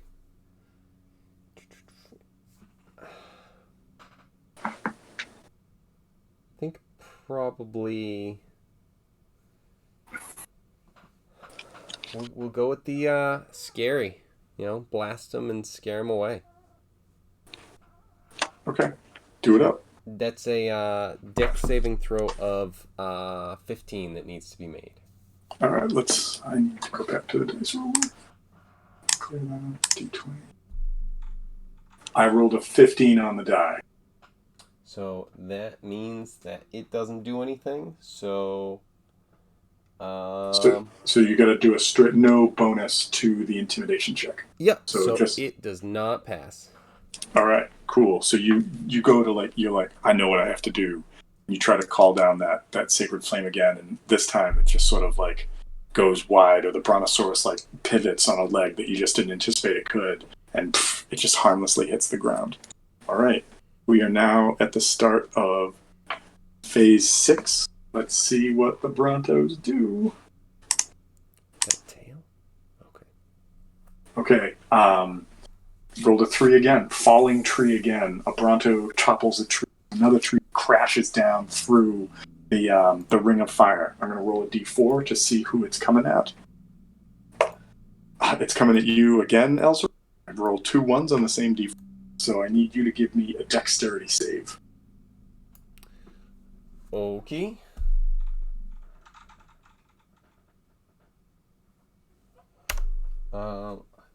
That is a not save. That's a not save. Oh no. What did you get? 7? 7 is not a save. And that includes the plus from Reamer? Yep. Okay. All right. Well, here we go. You take 15 points of bludgeoning damage as the tree comes down, this like broccoli-shaped tree branch and like leaf structure smashes you in the back, and you kind of like drop to one knee as it slaps you down. Everybody, that same penalty will now continue. Acrobatics survival phase. That was the Brontosaurus's actions, and it goes to you, Elzrin. What are you doing? So I definitely want to fucking blast at these fuckers now. I'm gonna be doing that same thing. Blast at them and okay. Try and intimidate or spook. Spook them. Yeah. Okay. So that is a 19 on the die. That is the hit. Definitely a hit. Gets 12 damage. Okay, so that is a +4 to this intimidate check. Okay, so then that means I need to get a +4. Okay, good. All right, cool. So that means the one that rolled, and with the +4 gets me up to 20 exactly. Nailed it. Okay, so you firebolted again this time? Yes. Okay, and this time, rather than hit one the bolt flies out a little further and catches another one that was like not coming your way, and it sort of like freaks out and kicks one that was coming towards you, and it veers away from the ring of fire, but there's still like just a giant brouhaha as these massive creatures are smashing around. Awesome. That gets you to 8 successes. You are only 4 away from getting the hell out of here. What is Seraph doing?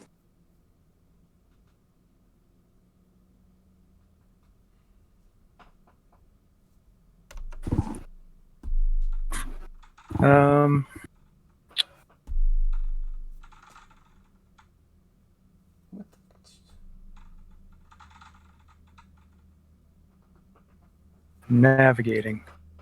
Okay. That is an 11. That is not a successful navigation check. So you Baller. also does not succeed All right. on any navigation. The two of you frantically looking around, flames, solid red and yellow and orange in the heavens. There's trees and stumps laying around you guys that have fallen through as these massive creatures have smashed them, and it goes to Reamer. I think it's Sacred Hammer time. All right. SH it up. So that is a dexterity save that needs to be made. 15. Okay. Yeah, get rid of this dexterity save. That is not a save. It fails. So that is 11 points of damage. Cool. So that means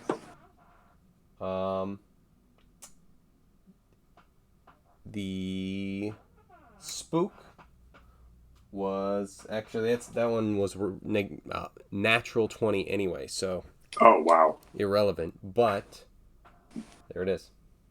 Dude, amazing. So again, another beast. This one like comes like rushing from the right, and you guys hadn't been looking that way. Reamer sees it above the flames, points his finger, the hammer strikes down, and just like the creature's stunned for a moment, doesn't even know what's going on.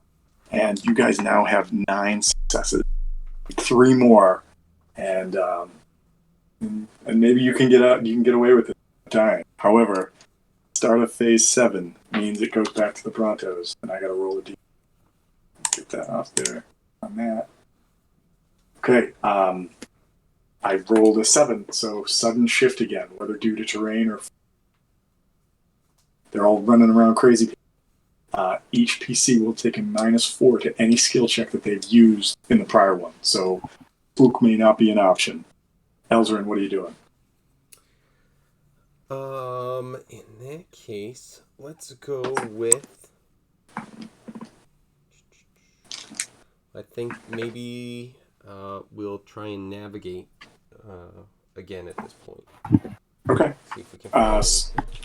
Yep. No. No negative penalty to that. Right, because the tree fell on me last time. Yep. And that is a 21. That is a success. And this time you see where the tree fallen through the wall of fire. That there seems to be one of those rabbit trails that you guys have been following before, and this one leads directly towards where those stone pylons in the bridge were that some of you had seen. Actually, I saw. But that gets you to 10 successes. Only 2 more are necessary.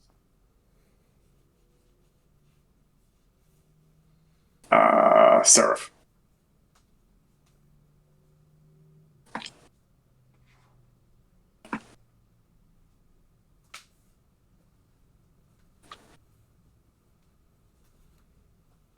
He will scramble. Okay, scramble it up. And describe what you're scrambling over. Like, okay, maybe not. It sounds like you didn't pass. Yeah, I got an 8, and that is my best modifier.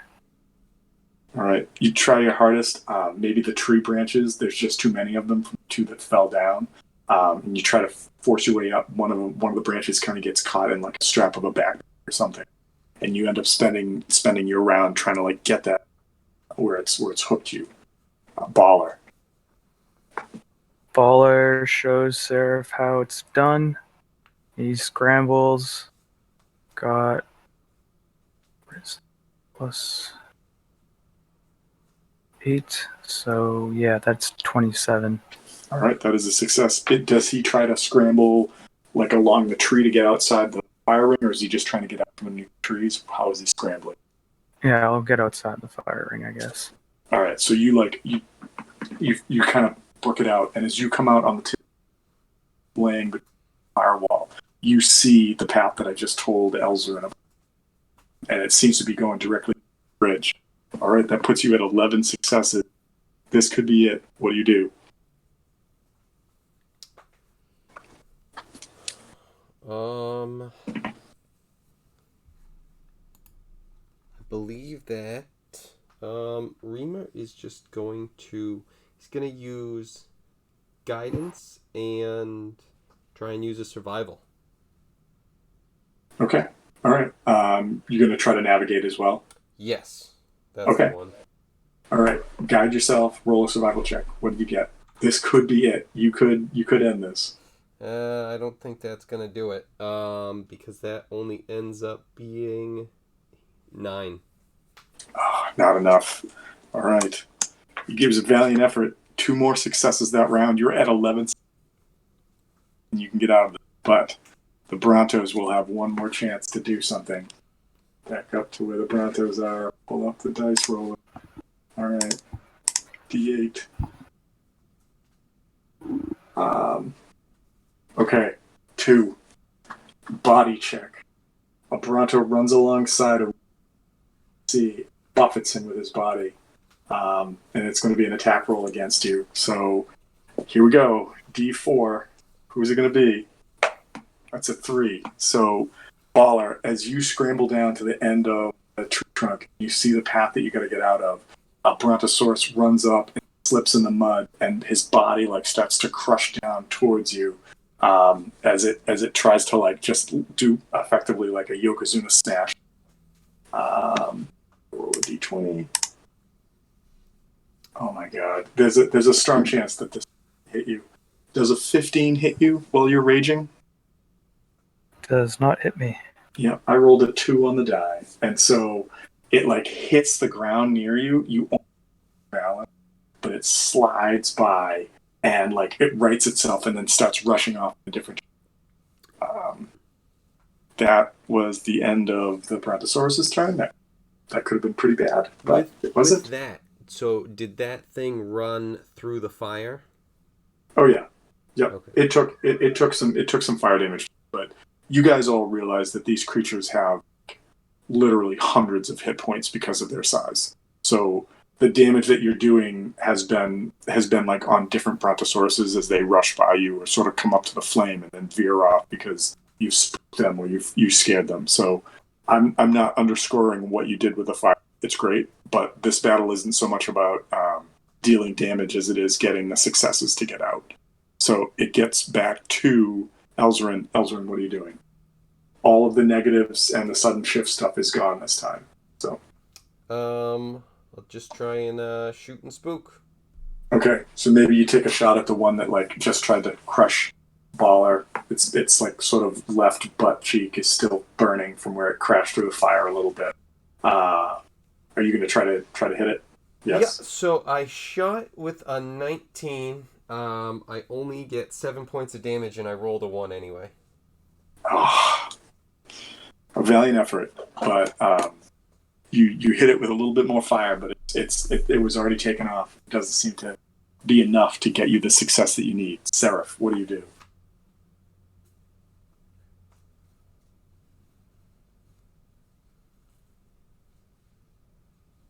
And is the -4 if we take the same thing still up? No. That's gone. Okay. All right, cool. Then scramble. That is the best thing I got. Okay. That does it. 20.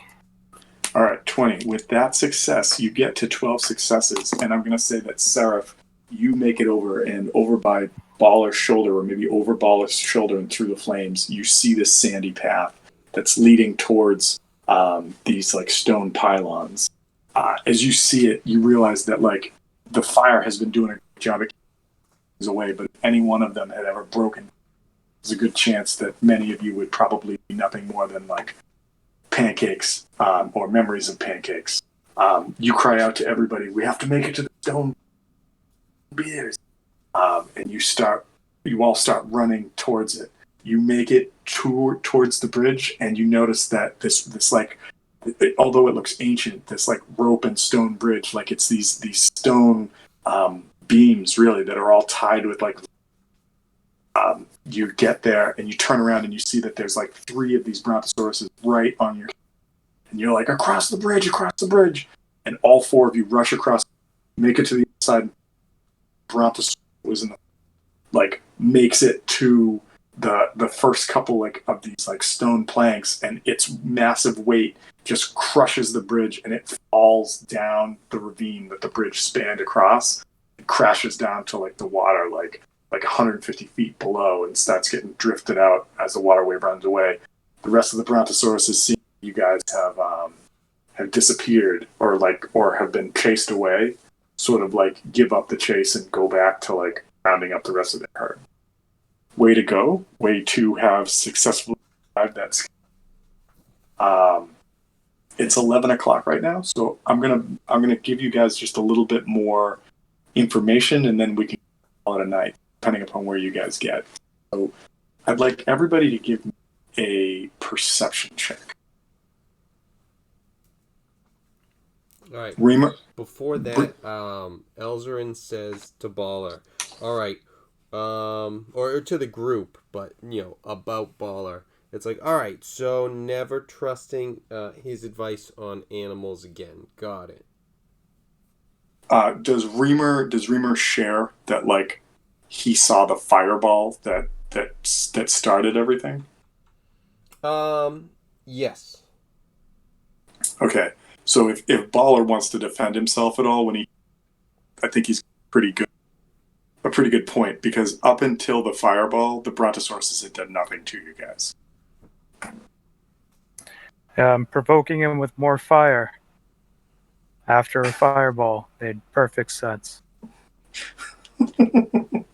Hey, but they're super gentle as that one chases us down to his fucking death. Baller, you also remember reading that they had the brains the size of like a peanut. Yeah. But Oh, your cousin? oh snap! I have Balmir. Yeah, not the brightest bulb. It's So- funny because I wasn't even going there, but that actually works very nicely. No argument here. So everybody, give me a perception check, and Reamer, you get advantage on this because you had something before.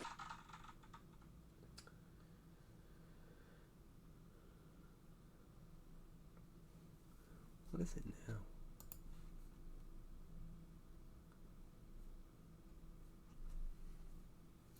So 24, no, 28 for Reamer. Elzarin. Okay. Actually, Elzarin did pretty good too. 19. Okay. Baller and Sarah. Oh, what Perception modifier? checks. Just a Okay. straight up perception check.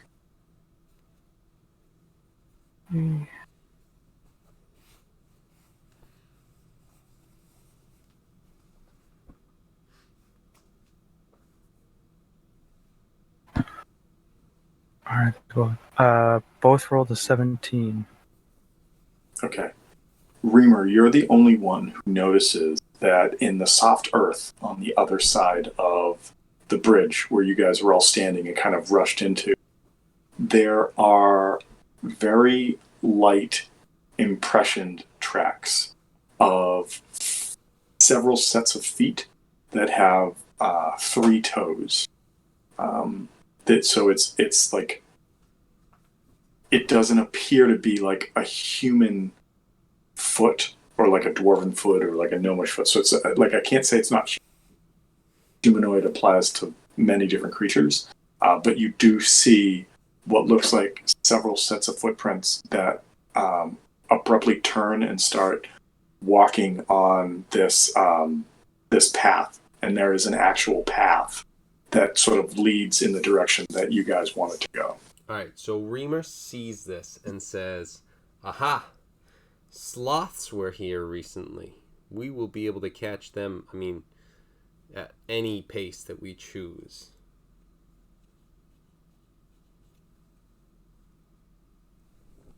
Nobody responds. It's just dead silence. Okay, so Reamer, you share that you have found sloth footprints, Yes. and that you see them lead off. And even with your 28, realize that like after a short way, maybe it's the ground gets more solid, or maybe they become whatever these things were. They become more aware of like trying to like unseen, and the prints kind of start. Their availability goes away. Like they don't disappear. There's just nothing else you can see. Make sense? What do you mean? So like the I don't tracks understand, that like the distinction. so like I'm trying to say like it's not magical, right? Like it's not like they disappear. Yep. It just means that like clearly either Yeah, they like fade away over time. yes, thank you. I didn't want to make it seem like they just evaporate. They just like if Reamer, if you had a good stealth, it would be almost like you were like, oh, I'm going to use I'm going to be better at not leaving footprints behind as I walk around, kind of thing. Yep. You do, however, notice that it looks like several different kinds of footprints are on the path as you guys kind of start moving down into little ways. So it looks like that this is like a fairly traveled road, maybe not like incredibly. Different kinds of footfalls and foot traffic have happened on this road for a long period of time, and it's again not so much a road; it's just like a path that's defined, if not like very clearly. So, what do you guys do?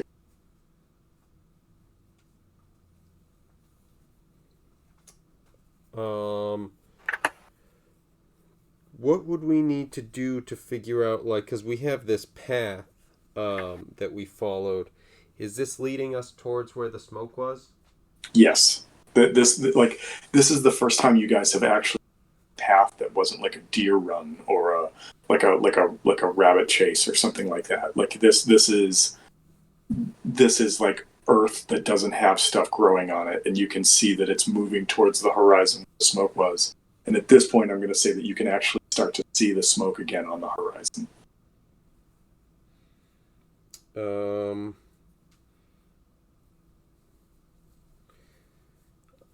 Do we want to kind of go off the path a little bit and kind of see what's going on?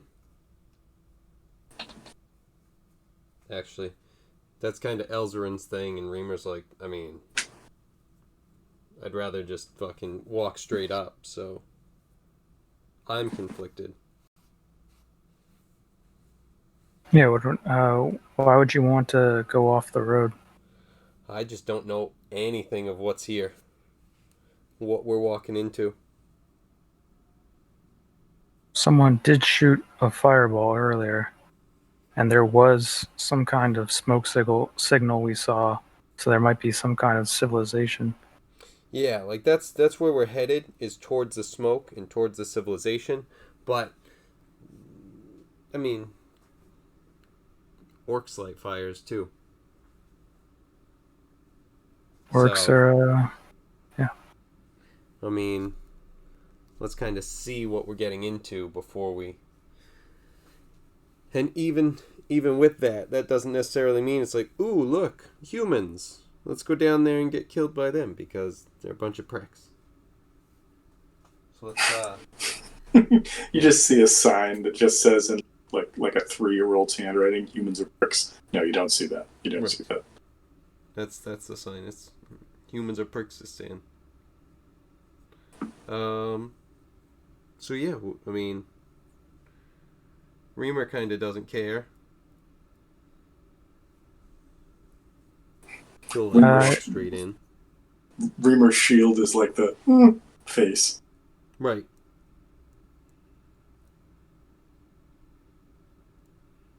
I think it's staying on the path.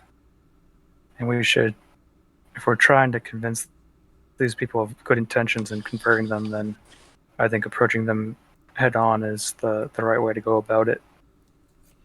So Elzarin takes his comb and brushes his hair and says, all right, very well, we can do that, absolutely. All right. So you guys travel for a few more hours, and you start to feel tired again. Like you know that you've been traveling for several hours. You know that like the encounter with the Brontosauruses was a little harrying. You know that you have traveled before you to the brontosauruses and started like sort of making your way through their pack or their moot. But it's really difficult and disconcerting to not know when like dusk or nighttime is, because it's always sun time here. And so you guys, like, as you guys start to feel like a little weary, do you like stop to break camp? Are you gonna try to push on?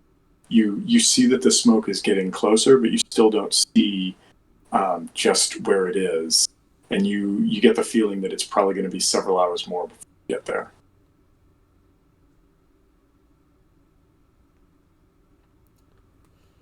So, I mean, where are we currently? Are we like in woods? Are we? So the grassy plains that you were on have kind of fallen away, and you're still in sort of like a field type area, but you've crossed that river, and like off to your right is that massive forest that you had seen, but you haven't. Like the path stays well enough away from that you're not like in danger of going into the trees, and it's just like these wide open fields that quite frankly look like they could be really good for like agriculture or something, but they're just like if you've ever been to the Midwest and you see like the fields that nothing's growing in, so it's just like these rolling like small bumpy hills that the grass kind of just like bends over a little bit and then comes back up as the wind blows on it. It's like a sea, like a sea of grass kind of thing. That's what you guys see. You see that like that map way away is starting to come closer towards where you guys are, and the smoke is getting more like effective, not more effective, like more predominantly obvious on the horizon. Mm-hmm. And as you guys kind of study it, you see what looks like it almost looks like maybe buildings, like not huge ones, but like maybe some buildings that are like 2 stories tall, and then things that seem smaller than that, but like a distance that you're away from, and the flatness of the earth, you can't really make out what's there. Okay, and is it even like nighttime, or what's the passing of time like with this situation? It is always day. Okay. And it has not had an effect on you guys yet. But with that question, you start to wonder, is this something that's going to have an effect on us? And like if anybody's ever had like exposure to like the constant sunlight, like I've never done it, but like I've always wanted to visit like the folks that are up in like Barrows, Alaska, where they'll have like 2 weeks straight of sun, and then they'll have like the 30 days of night.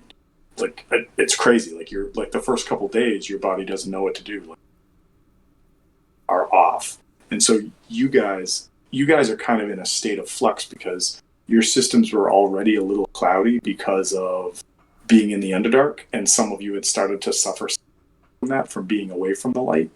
But now that you're in the light and it's constant, it's kind of having the opposite effect. But I'm giving people the benefit of the doubt of their system like sort of shifting out a little bit because you've only been here for a couple days.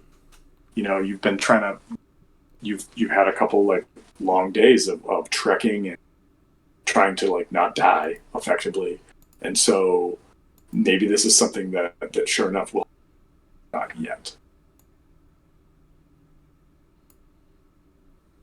So I guess, I mean, if we're in like kind of an open fieldish area, we kind of just set up like just off the path. Yeah, I'm going to say that like if you guys stay relatively close to the path, you can find like a little like hillocky area that like maybe the hills go up like 3 or 4 feet, so that if you guys like bed down, unless something comes up on the path and looks over towards where you are, it's not going to be obvious. Like it won't be anything like when you guys ran off into the tried to like, pretend that you weren't there. It would give you like a little bit of cover as far as like prying eyes and whatnot. But you guys are very much out in the open right now. Yep.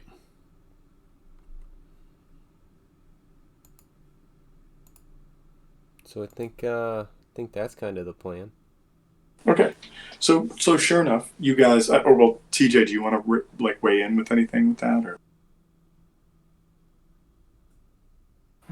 Carry on to as long as we can, and then I almost want to. If we're gonna set up camp, I'm thinking of just digging a hole for a second. okay, yeah, you can do that. Trying to like get the dark, or get the light out of our face. So like if we find a hill or something like that, just make a little divot just to put our heads in or something to. Give me an intelligence check.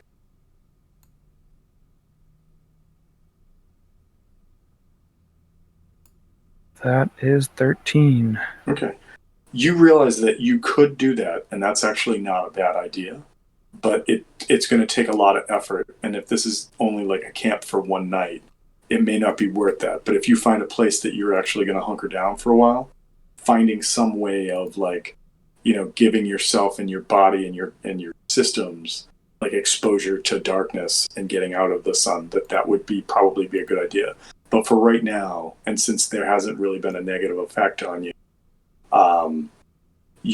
you think that maybe like taking like a cloak and creating like a little tent that your head can go into or something like that, or like a piece of tarp or whatever, probably would give you enough of a break for the time being that you'd be all right.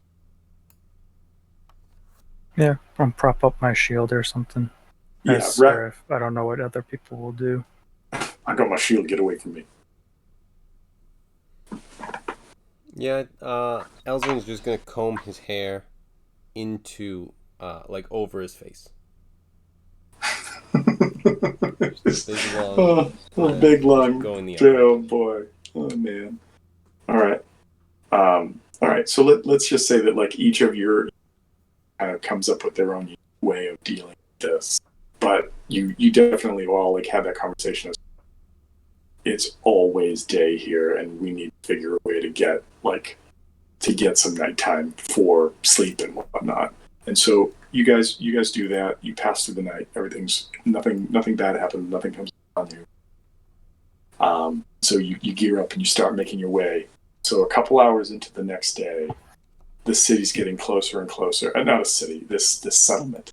And as you get closer and closer, sure enough, you see that there are buildings, but they look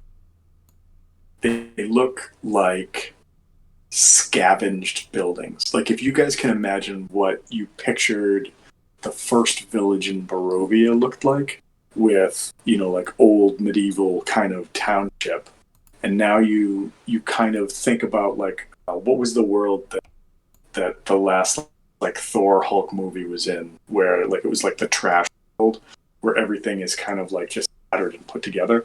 You notice that's the sort of architecture here, like sure stones are stacked up and boards are used, but like it's not like everything's cut concentrically or everything's made uniformly. It looks like some boards have like a width of 2 inches, boards are like 1, and like does it create like a break from the wind and the exposure? Sure, you see like gaps that like air or rain or whatever will get through.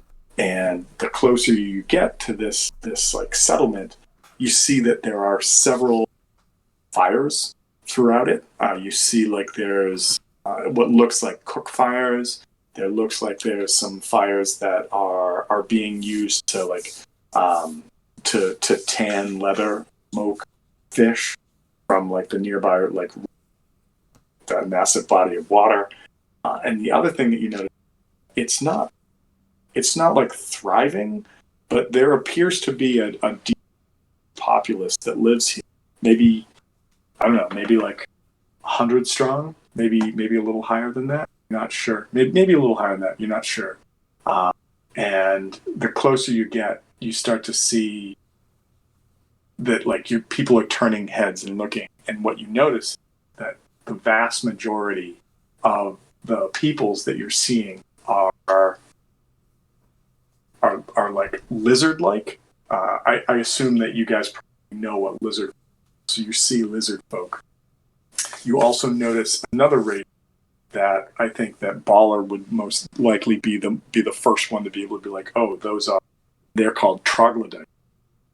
And then you also see these weird like periodically like they look like fishmen. I'm going to call them Murlocs for right now. They're not Murlocs. There's another name for them, but I don't know. What is it? I said, shucks. Okay, yeah, no, but there's a name for them, but I'm gonna think that you guys have exposure to this particular race yet, so that's something to identify. And as you kind of walk into this, you get the sort of warning is giving you guys like a little bit of like a heads up, like hey, be on your guard, but not like. But I'm still a little fuzzy on how it works perfectly, but like it's not like the 5 o'clock alarm call going on in our heads. It's just sort of like, sure how to take all of these people and things and whatnot. And as you guys kind of come up to the town, you see that there's kind of a wall around it, but it's sort of like rocks and pylons and like sort of like sharpened stakes and stuff like that pointing upwards. But the gates are open, and it appears that there's no guard or anything that's going to stop you from walking in if you so choose. And so, what do you guys do?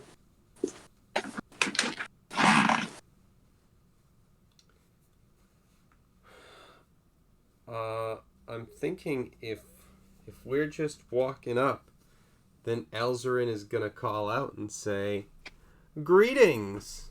We bring good news." And you don't get the cold shoulder.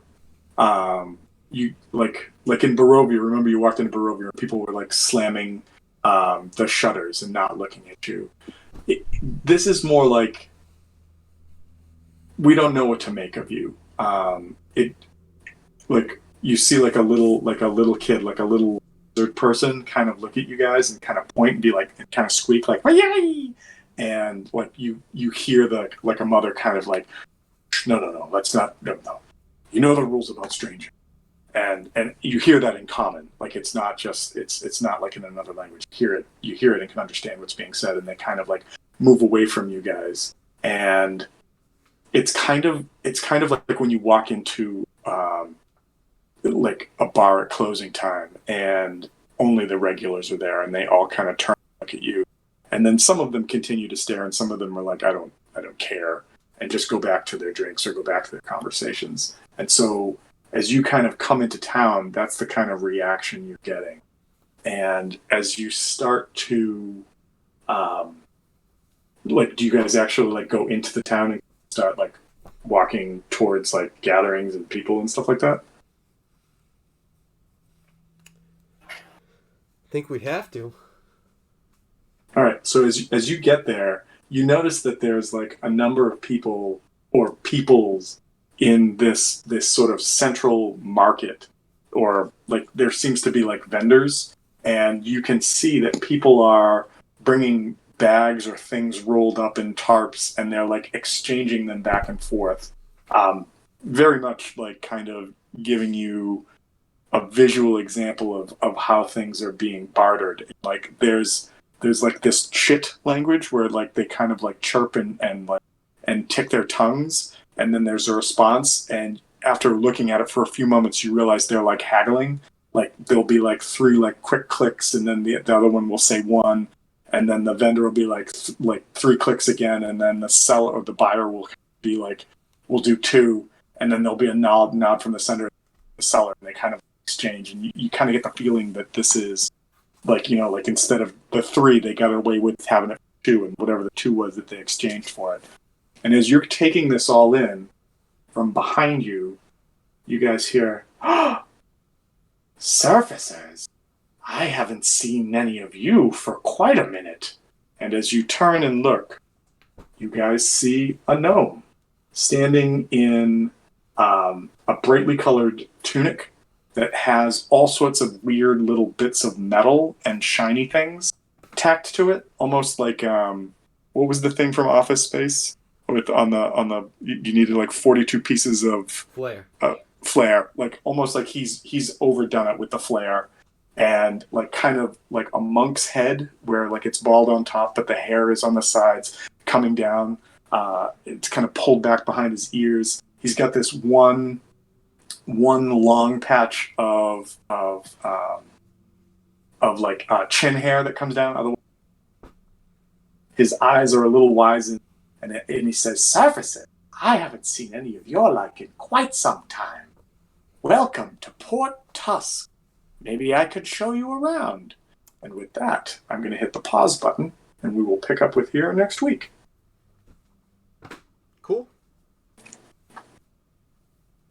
Cool. Cool. All right.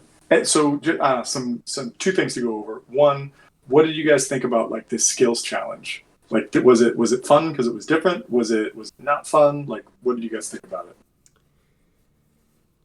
It felt like a skills challenge, but it limited us in terms of what we were able to do, you know? Okay. Because it's Well, like, so there were certain things, and I understood like what it was going for, but it was like, then it's something where, you know, most of the other skills are gone, where it's like there's only like 4 or 5 that we had to choose from. right, and so I think that what they were anticipating you guys would do was that this would be like a chase scene, and that you guys would be running away from like the rampaging brontosauruses, and you guys chose to do something else, which that's your prerogative. You did it. It worked out. I think that what my idea was when I saw this and wanted to use it the last time we did a chase scene like this, and I was like, okay, tell me what you do. People just, instead of being like creative, just invariably always went back to the same thing, which was kind of what we saw with this too. Yeah, but especially like I know, at least with the other ones, it was something where it kind of became something where if it goes on too long, you end up just going back to the ones where it's just like you have a lot of stuff in, or if you're like a fighter and you only have like 3 things that you have any proficiency in, it's like, yeah, I can see where that gets tough. And this ended up kind of being where it's like, by the end, it's like Reamer and Elzrin were both like, okay, this is the one that makes sense, is to try and spook, and then to go for nature when it's, you know, the other way. Yeah. And to be honest, I think it would have been cooler role-playing wise is that once you guys saw you guys did the navigate, is if you guys, you know, like one of you guys was like calling out like, hey, I found the path, follow me. And then everybody tried to like follow, or like one of you was bringing up the rear, like shooting over your shoulder to try to spook the ones off your tail. But that just comes down to role-playing and figuring out how it works. And this was the first time that you guys had ever seen this. So I liked it. I do agree that some of the DCs were a little high, but you guys could have, if you succeeded on each of your attempts, been done with this in 3 rounds. As it stood, it was 8.5 rounds. And I mean, that's with like every single one. But like if I have a +2 in something like survival, and I need to roll 17, so I only have. So you have to roll a 15 or higher. Yeah, so yeah, you've got a 25% chance of making it.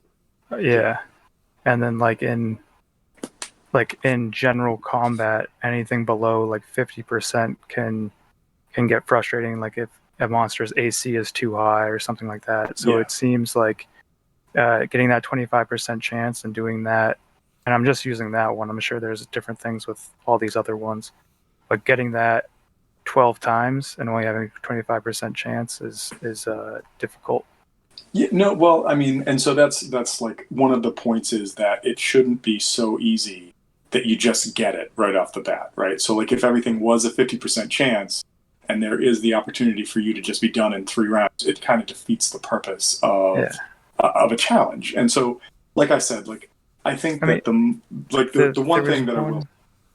one thing with like I know that we did something similar in Barovia, and part of my thing is uh not not like getting attacked one way, and with like the one that I did in my campaign, uh it was actually originally when I wrote it, it was supposed to be in reverse, and you guys were supposed to go after the thieves, and I wasn't expecting you guys to, attack High a elf. guard a higher up in the city, and then I'm like, okay, I'll just try to recycle it and see how this goes based off of like the DMG and stuff.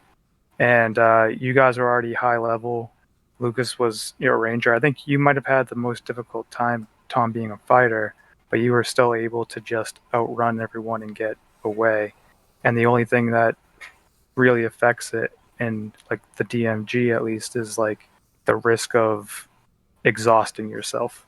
Right. Right. And like I don't think a chase in and of itself is that deadly, like unless you don't get away. But like the after effects of the chase of like, oh no, now we have 3 levels of exhaustion. Like if you guys were wizards and everything like that, and your Yeah. con is low or something, and then you try to get away, you didn't have the spell slots or something, and then the whole party's exhausted. That's going to be hard on you guys for a couple of days until you No, get that's rid of fair. that. That's fair. I think that the idea for this was that it would be like sort of like a cinematographic chase scene, right? Where like each turn you guys describe some cool way that you try to avoid it, whether you succeed or not. And you guys went a different way and came up with cool ways of just holding your ground and trying to scare the creatures away long enough that they gave up. And and so the scenario needed you to cross the bridge effectively, and so that's why like when you get the last success, I kind of just grabbed the narrative and went with it, not because I was trying to put words in your mouth, but that was kind of like how we moved along with it. As far as like the damage that they could do, they didn't actually use like crazy stats that the creatures themselves had, or like what a falling tree would actually do. Like so, everything that dealt damage was like 2d6 or 2d6 plus. But on most of the attacks, there was an opportunity for people to either save for half or take no damage. So that's why I went at the start of this. I was like, I really doubt anyone's going to go down with this. It might get a little. If I hadn't rolled so many like 6, 7, and 8s, where there was just a negative impact, and there were or showers of splinters, falling trees, or body checks, or there was what was the first one? There was a bellow where it like was basically like a ranged thunder attack on almost the whole party. Like that it could have been a different scene, but I don't think even if I had rolled that each round and we still went 8 rounds, that you guys would like nobody would have dropped from that. So that's why I felt pretty confident that you okay. It did feel kind of strange. I know that the circle of fire, they were just kind of outside of it, attacking in, and it kind of felt strange. But I feel like if it was a stampede scenario and we're just in line and we can't break from it, I feel like the running speed and taking dashes and whatnot, and trying to keep your distance would help. And then if you fall too close, and then they get like an attack because you're too close. But then if you actually fall, that you could take massive damage, like a stomp from Yeah, each one that's crossing or something like that.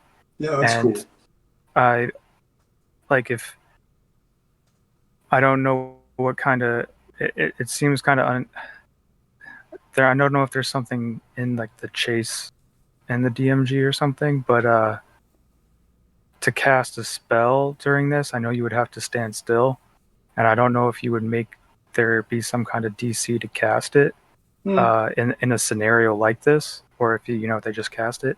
But like to already concentrate on it while there's stuff coming at you. Yeah, So I don't know if you concentration would have gave checks. him, yeah, if you gave him a check to keep his focus casting it for 6 seconds, and then see if the fire comes up, and then if the fire comes up, do they react soon enough to you know evade and go around, or do they just stampede through because 'Cause walnut brain and they and then like we just get stomped and we might survive, but like I don't know how much the stomping thing is. Like if you look at the different traps per level or something, you just say like, oh, for your level 10d10 is deadly and you're in a stampede, so you take that. And then I think it would just go quicker, because I felt the same way when I ran the chase and you guys, and I wasn't doing like anything to you guys. I was just like, Lucas, just run, just get out of here, please. Just and he was like, I shoot at this guy, I shoot at that guy. Tom, you were already out, and then Kevin I couldn't even catch because he's like, I teleport and I have 150 feet of movement if I do all my dashes. So Also, it was I'm a big ball of darkness. Exactly. Like it was like I couldn't do anything in that Someone's walking scenario. around the corner and then just they're engulfed in darkness and they're like, "What the fuck is the?" Okay, I can see. What just happened? So it was stuff like that, because I liked it at first, and the creativity got there. Like, oh, I use the cantrip this way to support that, and it got me thinking out the box first. But then it was over time trying to figure out, and then I was kind of disappointed. Like these easiest ones, I kind of get that hide and distract. It's saying it doesn't count as a success is tough. Yeah. Like I mean, if we were, you get a benefit, but exactly, it's not actually. Yeah, I mean, it does stuff with our AC. I don't know how much the AC came into play. I think once. It didn't. The only time it came into when Baller was going to get body slammed, and the I mean, look behind the curtain. In this scenario, they had a +13 to hit, and I rolled a 2 on the die. So I mean, there was a good chance that they were going to get a solid hit off on that particular phase like action, but the dice didn't allow it. I mean, a tree crashed the firewall, and the first time it came through, Elzrin did a successful dex check and took no damage. So I mean, it worked out really well, guys. I like the idea of trying to bring something different and like a change up than just like hey, run, move, motion. And so, did you guys at least like get a little kick out of this, or was we don't want to do this again? I think it needs to be modified a bit. I was going to say it has to be changed. It felt really grindy at the end. It was just kind of like, okay, either this one or this one. Yeah. So yeah, like at first, I did like it, and I'm always hesitant with these because it feels one-sided, but then I thought of it as like, okay, it's not us versus an enemy, it's more like us versus nature in a scenario, or us versus a trap in this scenario. And then at first, like I said, I had that creativity, and then also with it being a raging stampede or something like that, if we took the risk to stay still and cast something, or if we try to hide, run that risk of being trampled, Yeah. No, it's a good call. I actually think that if we were this again, all of those suggestions are really good ideas. So did I think that one of you, when you realized that you were in the middle of a herd of raging brontosauruses, was going to cast Firewall? Absolutely not. Did not think that was going to happen. And when it did, I'm like, okay, let's see where this goes. And I fully anticipated that one of their actions was going to do something that would like freak you guys out and be like, we got to get out of here. Or when you did the navigation check and I'm away, it's like it's running, that one of you was like, make a hole, let's go. And you just never did. You just held your ground, which again, I mean, there's no wrong answer. So you guys did something and you succeeded and you away with not very beat up from it. And you guys, you've rested now. You guys are back on track, or you've come back, gotten rid of any like negatives or injuries. So I'm I'm excited to see where we go next. Like I actually planned out some of the next stuff that was going to happen. And next week, one of the things that I'm going to go over with you guys, I'll send you some stuff pre-game, and then we can discuss it more if I have a chance to get it to you before the game, so that you can look at it and we can discuss during. Is I'm using a system of basically notoriety from another system that we're going to use for you guys getting notoriety, or like building the name of Daryl. So basically, as you guys take specific action, your sort of like renown and like rapport will grow. And I don't want to get too much into it yet, because I want you guys to like experience this first son of like RP session that I have. But you guys had asked that question, and like right when you guys first got into Sharg, and we're like, how does this even work? We don't have money. We don't understand. And I'm like, I didn't want to be like, don't worry, I've already thought of it. It's cheap, but it's also something that I've been working on. It'll be coming soon. I just didn't want to throw it all at you before you got there. You guys were like, I want it to be kind of like a learning experience, right? Like this is something I'm creating, so for you doing. Yeah. Absolutely. I don't. I mean, I didn't think that you were throwing us in here and being like, "Would fucking figure something out." I don't give a shit. But okay, cool. One of the things I would watch out for is like what you were saying with you weren't expecting like the wall of fire, like a ring of fire sort of thing. With that, I mean, if we wanted to, it doesn't end up making too much of a difference. But like in this scenario, it's like having it be where it's like we're scaring them off. It's like have us still be there, because it's something where one of the things that is kind of like I don't know how much we want to rush over to where the fireball was that caused this whole thing, whether it was something that was, done on purpose to, attack some random people who are just whatever, or anything like that. Just kind of like they get scattered in that sort of sense, in a way to end certain things and stuff like that. Okay, yeah, and so I think that's not a bad idea either, but I very much wanted you guys to like get into the city, and that's why I kind of grabbed the narrative at the end and sort of said like you make it across the bridge, and like one of the brontosauruses like crushes it or whatever. Not because I was trying to throw you into imminent danger, but because I wanted to get you guys to where you're at right now. And again, it's not really a right. But, no, I know. I'm just saying, it felt like it, and it's something where it's like, I don't want to have it like, and I'm telling you this as someone who is also DMing and like to try and whatever.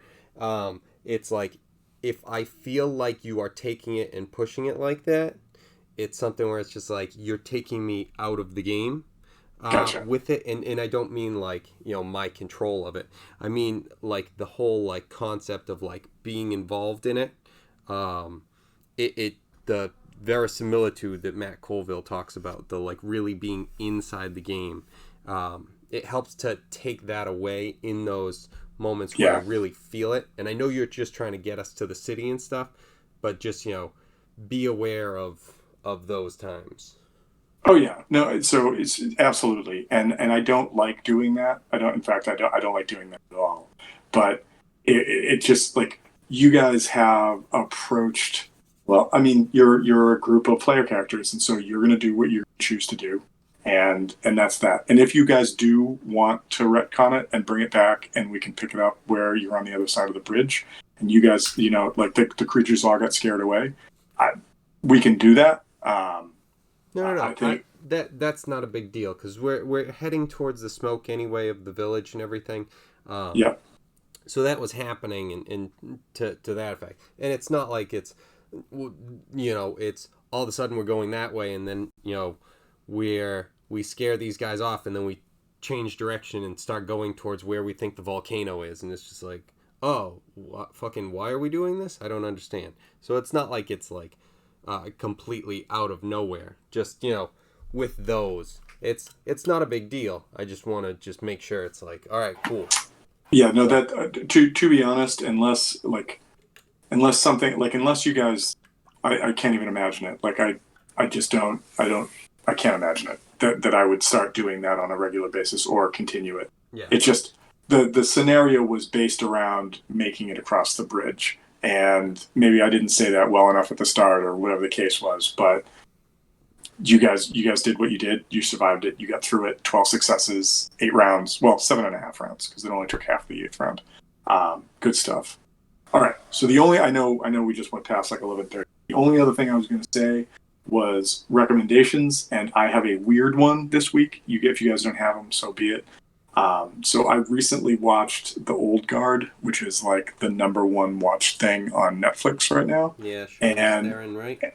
yeah, and I am not going to recommend that. What I'm going to say is watch the movie Highlander, and just know that that is so much better than the old ones. So was it okay? It was okay. Was Highlander great? Well, is it cheesy and like an 80s I was going to fantasy? say, was it Yeah. okay? And then you jump into Highlander. I'm like, you better follow that up with, was it okay? Yeah, no. So it was like I really, really okay good. so I watched Highlander for the first time.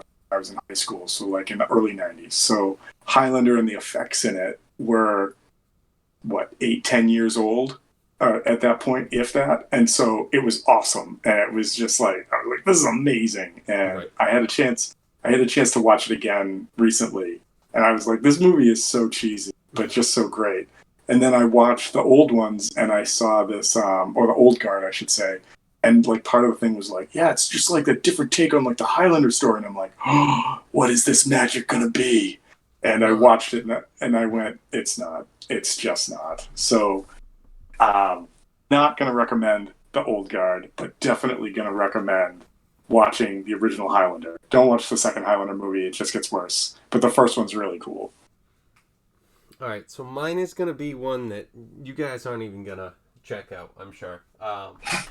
And it's very, like, what my son has been into for months is StarCraft 2. Because he just loves it. And it is a complex game, and it's if you enjoy it, it's so fucking fun. It's so much. It's too complicated for me to play, and it's too fucking stressful to play in 1-on-1 because there's so fucking much stuff going on. But it's amazing to watch the best play it. And so that's why I suggest, if you have any interest in learning it and seeing just like ridiculous stuff and people doing things that it's like the amount of skill it must take is fucking mind-blowing. StarCraft 2 Pros. GSL is the best one to look at. But oh my god. Some of the stuff is just stupid. It's like, how fucking fast are you moving right now? Fingers just like fucking destroying the keyboard. One hand. Annihilate. All right, Have you seen good. like AI play it? Dude, like the best Koreans fucking annihilate the AI. Yeah, there was. I know that they did. I've seen things with League of Legends, and they put the AI in, and then had a bunch of people just dominate it, and then it learned all these weird maneuvers and could beat the top player 1,000 times over. And then they came up with some other AI that was like 1,000 times more efficient and had it verse itself to learn how to play. Didn't even give like any other players like a chance to verse it. And then they put the AIs versing each other. And of course, the one that was 1,000 times more efficient just wiped the floor with the one that beat all of the players. It was ridiculous. Yeah, so we're on that now. Like, it's world domination right there. Starts with League of Legends. Next thing, it's Skynet. So now we start having to just bet on which computer we think is faster.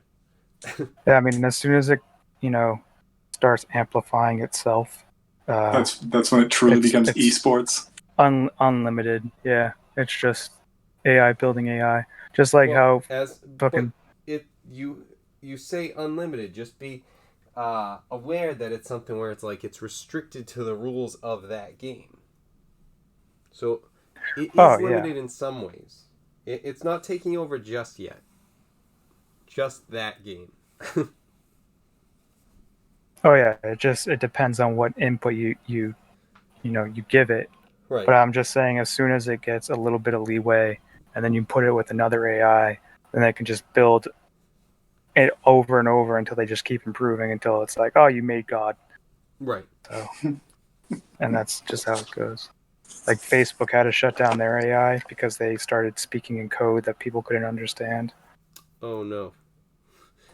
That was an old story. So so now that you're saying that, and it's just like, oh, that's that's a good point. That yeah, there's other things. They had like they gave two AI a keyboard and then opened it up and it started using like internet language and whatnot, and they kept letting it talk in free flow or whatever, and then eventually the language became like exclamation point, all just the symbols, not even using letters, and then them responding back and forth, and they're like, we don't know what's happening here, we don't know what these messages mean, that they're so like we're just going to shut this down. It could be nothing, it could be whatever, but it would Yeah. have the ability to learn and improve itself, so you're like, oh, okay, let's Yeah. stop it here.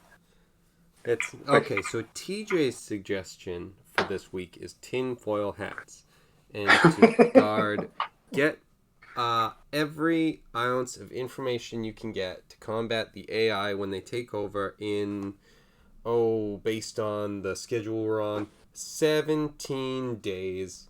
I mean, have you heard Elon Musk talk about this? Like, do you watch Rogan's podcast, Joe No. Rogan's? No, I don't. So like, do you remember that? What's that PlayStation game with the AI servants? Like Become Human or something? I think it's what it's There called. is a Someone. game called Become Human, but I don't know. I'm pretty sure there is, but I don't know it. I didn't play. It's about like the robot uprising, and the only reason I know this is because someone made a meme where they took Elon Musk talking about it, and then it went to his brain, and he scans Joe Rogan. He's like friendly, and then just starts explaining how AI is going to take over. Because like the first time he went on there, like fucking Elon Musk was just a complete robot, and there's like this really creepy part where he talks, and there's like gaps in his sentences, and it looks like something out of an alien movie where an alien comes down and goes, I tried to tell them, and they kept continuing. So he had like a whole rant about he thinks the solution of versing AI is just becoming cyborgs, start putting it in people, Oh, see, and I'm totally on board with that. he thinks that's the only way around it. He goes, Well, we could always shut it down. That's, I mean, done. like we're already Done. glued to our phones, and in a way he was talking about how that is a form of cyborg and whatnot, but like nowhere where you think that would be the case. But he's actually working. The second time he went on the podcast, he was talking about this new medical technology he's been working on with these other people, and it is pretty much just this wire that you can put into someone's brain, and they found and test on Alzheimer's patients and people who have like different brain problems and whatnot, Mm-hmm. that if you put this wire in there, it increases like the connectivity of the missing parts and whatnot, and they're able to improve and start to remember memories that they forgot, and it greatly helps them. And he's talking about how it can be beneficial to everybody and whatnot. And then Rogan asks him like, how long do you think this will be until we are able to like give this to the general public, until we're able to upgrade our brains with this wiring? And I thought he was going to say something fucking crazy like 50 years or some shit, and he just looks up and he's like 10, 15 years. Holy shit. And I was just my like, thought was exactly what? 50 years, too. 50, 70 years. It's just like, I mean, dude's trying to also go to Mars like tomorrow. right. So, like, I don't really know his like success rate on things. I know that like he's on like the cutting edge of technology. But when he said 15 years, I'm gonna be like, I don't know. We'll see. Just the fucking what's that game? What's the meme from that game where it's X doubt? Oh, it's like an unlockable character. No. Like it's a meme where it's anytime where it's like you doubt something, it's just got that one guy Oh, with the doubt. face like Yeah, the detective game. I know what you're talking Yeah, about. I don't know what it is. I'm like, oh, it's like it's a yeah, detective Something thing, something. noir. The noir game. Yeah, and so it's like that whole thing. It's just like I don't know if it's gonna be that soon, but it's weird going to college a couple actually fucking almost a decade ago now. And it's something where it's like I went to I had to have like a second English class, and the books that we read were like 1984 and The Feed, and it's just like, oh, 1984 where like the government like has a step-by-step like tutorial of like this is how they are controlling the people, and then there's The Feed, which it's like, oh, that's what this is. Okay, cool. Jeez. Time to be terrified.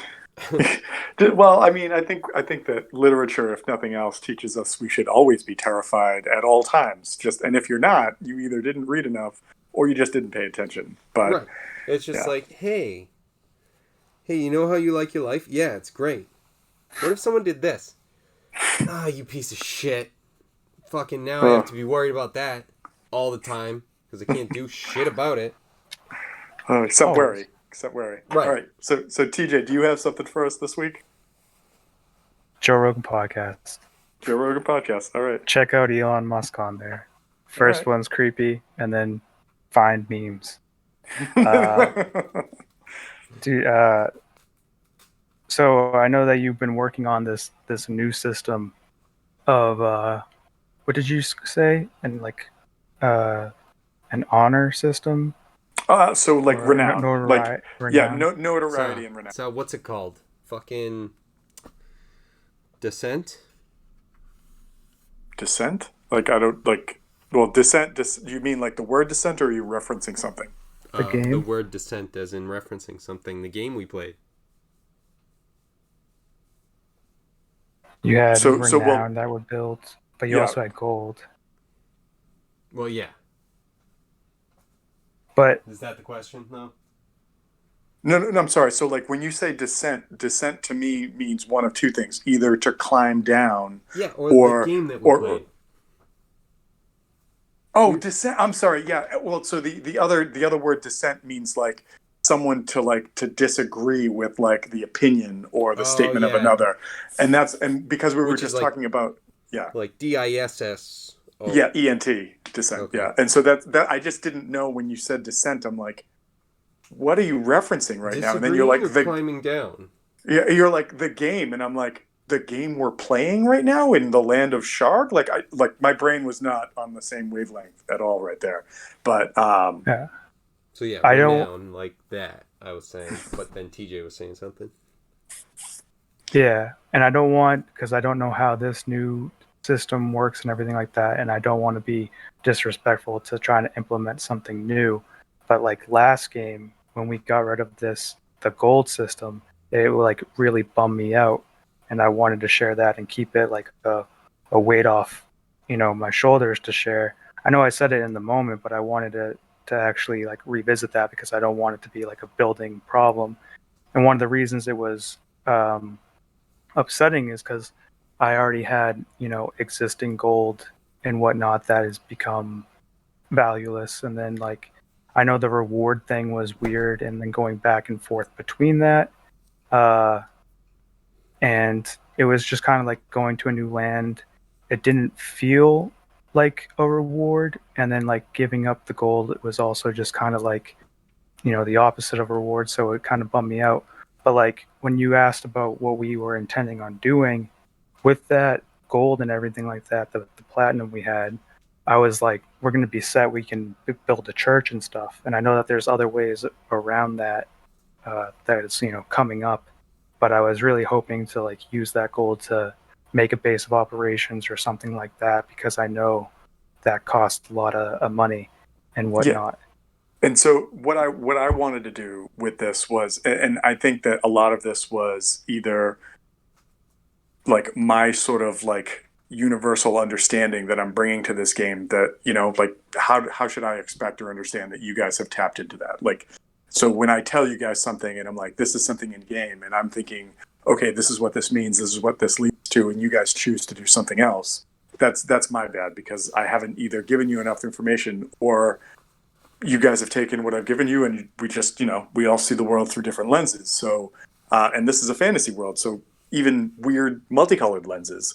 And my thought, or what I wanted to sort of like make sure that I got to you guys, was like, there's all sorts of like fringe religion stuff like that pop up all over the place in Faerun, right? Like, you know, in a world where gods exist and interact with mortals on a regular basis, that's only to be expected. And there's all sorts of people that like want to become demigods or gods themselves, and, you know, try to forge a path to do that through like either like pacifistic or aggressive manners. In this particular circumstance, you have a god that at one point was part of a pantheon and kind of broke off. And one of the reasons he broke off was he didn't want to be part of the rule system that the Seldarine had. And what happened when he did that, per the lore that's out there about Daryl, is he was attacked by several other deities. Garl Glittergold, the Loth, the one of the Drugar gods, and like these beings attacked him, but rather than attack him because a god is a god, and gods can kill gods, but there's all these weird like sort of metaphysical things that happened. They jointly attacked and destroyed his avatar, who, or group of avatars, which was known as the Rose, or the Green Rose, which was both like a symbol and an actual weapon, but the weapon itself was like these chosen champions. And the concept is that like that was that ring that you guys saw with various crystals on it that you know started to get snuffed out during the dream sequence that you had. And because of that, trying to start a religion in a place where like the Underdark. So if you go talk to the Drow, Loth is the shit. Like you're not going to like she rules with like an iron hand, and no one's going to be like, yeah, Daryl sounds cool. Loth is going to murder, or her agents are going to murder you. And if you go on the surface world and you're like, yeah, and you talk to the dwarves or the mountains and some of the Underdark, and you're like, yeah, you know, like look at this guy. He's a cool elf that makes really cool stuff. They're going to be like, nope, we've got Moradin. We're all set. We don't want to talk to you. Like, what are we going to do? And then the elves, because somebody's walked away from the Seldarine, are going to be like, nope, we're good with that, because that doesn't make any sense to us because we're elves and we're stuck up. So you really needed a way to find a new place that maybe hadn't been touched or harried by the gods that existed. And so the concept of going through the portal and finding Sharg was the concept that I was pushing for you guys. And Right. you guys, you like rightfully thinking, you were like, okay, so we're going to have to make a church for Daryl. Here's all this money.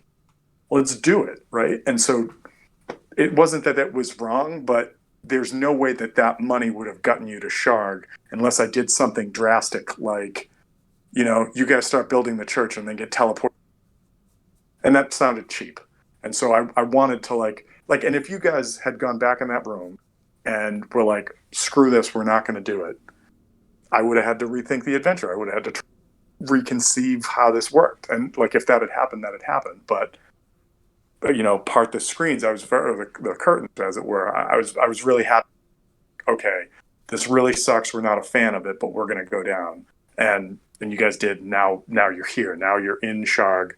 You're in this like this primal sort of primeval world that is, you know, scraping by, but there are peoples here, and there is the possibility of creating something new. Now, are there gods here? Maybe. Are there other races that you haven't met yet?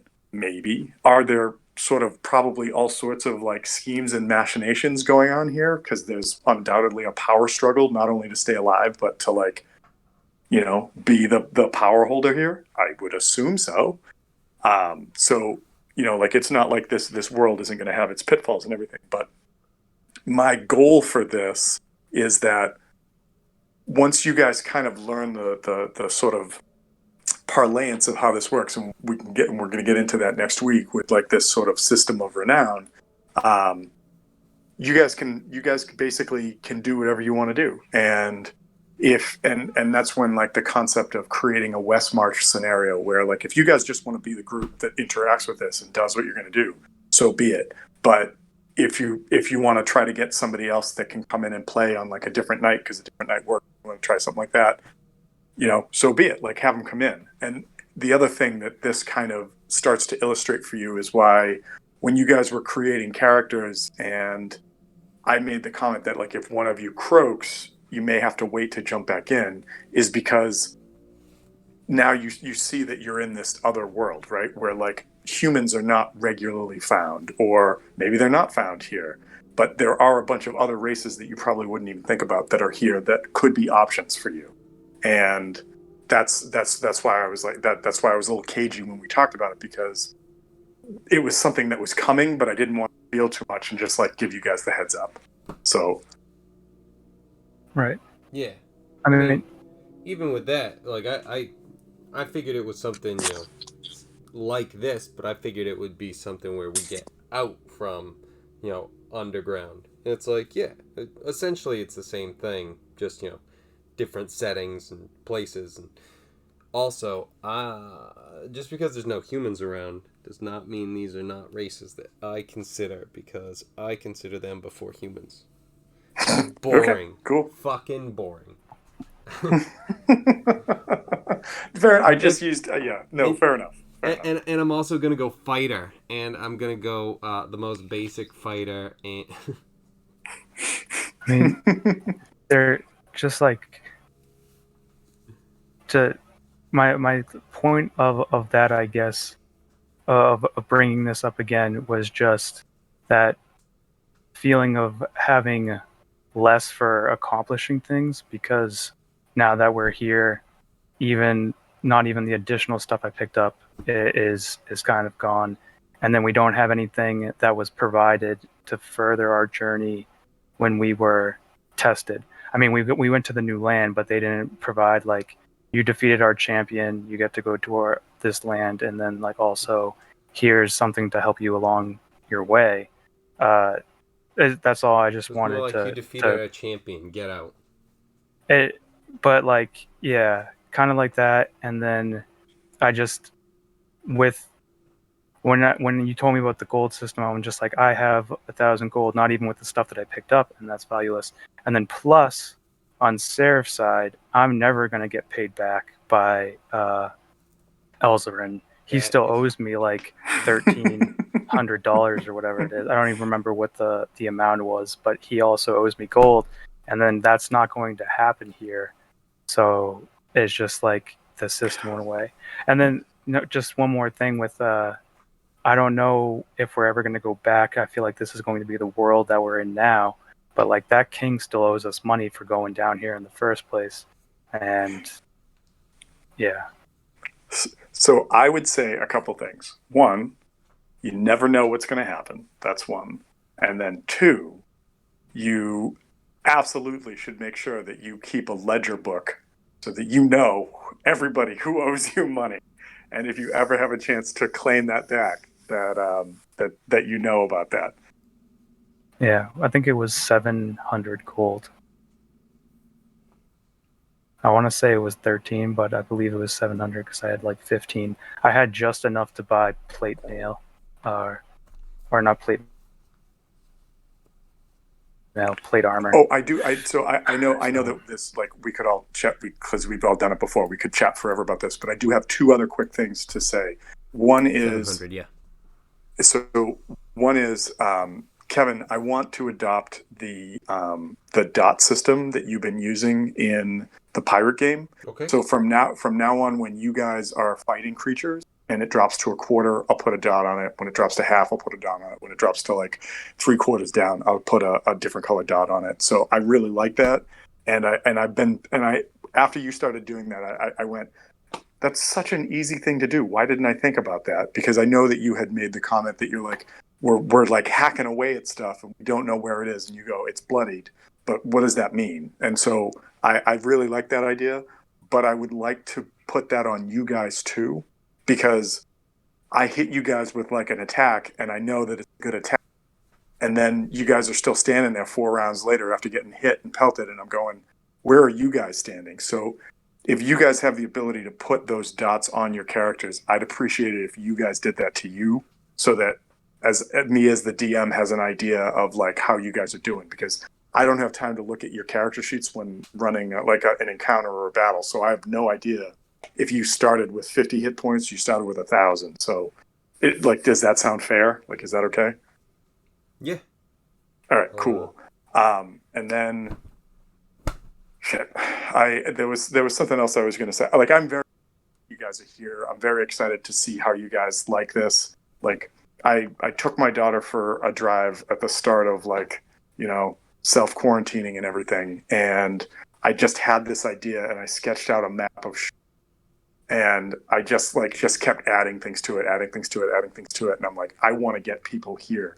And so the sort of like engagement to get you down here, I was like, all right, we'll do this under the premise of this. And then as soon as you guys went to like help the dwarves and take that job, Reamer got super excited about like the glittering debate, and I was like, okay, let's figure out what's in the glittering debates. All right, do this. And I'm like, okay, so what's going to make them continue down and find the way to like the Gleaming Caverns? And so like I put all this other shit in there, and like the way to the Gleaming Caverns, there was like 1,000 different ways that you could go, and I started mapping that all out, and I just went, this is too much. Like I literally am creating a world before the world I want them to get to even happens. And so now that you guys have gotten there, I'm very excited, because I want you guys to explore this place and sort of like get a feel for it and kind of make it your own too. Like, yes, this is a world that exists with like named places and like mountain ranges that have names, and like areas of this like underground continent kind of thing that have been named, but it doesn't mean that you guys can't rename it. And if you guys continue to like grow in renown and notoriety, it doesn't mean that they couldn't be named after like, aspects of Daryl or something like that, if enough people are behind you when you do it. So that's the concept that I have for this. And I'm like, originally I had no concept of that. And then as you guys were like, yeah, we're all like disciples of Daryl, I went, this sounds great, let's do it. So yeah, I mean, I'm still into the characters and everything, and I like the idea of coming up with different ways of worshipping Daryl and whatnot, all that stuff. I still just wanted to bring the point home about, I just wanted to be honest about my feeling with that stuff, because it did really just hinder me a bit. Yeah. And just like, yeah, I just wanted to make that known, because it's just something I would want to avoid as a player, just because it's such a switch. No, understood. And so all right, let's do this. We'll break for tonight. Clearly we'll all talk to each other again over text or whatever as we go through. TJ, oh yeah, I got a prayer going on here. Nice. That I'll send the group.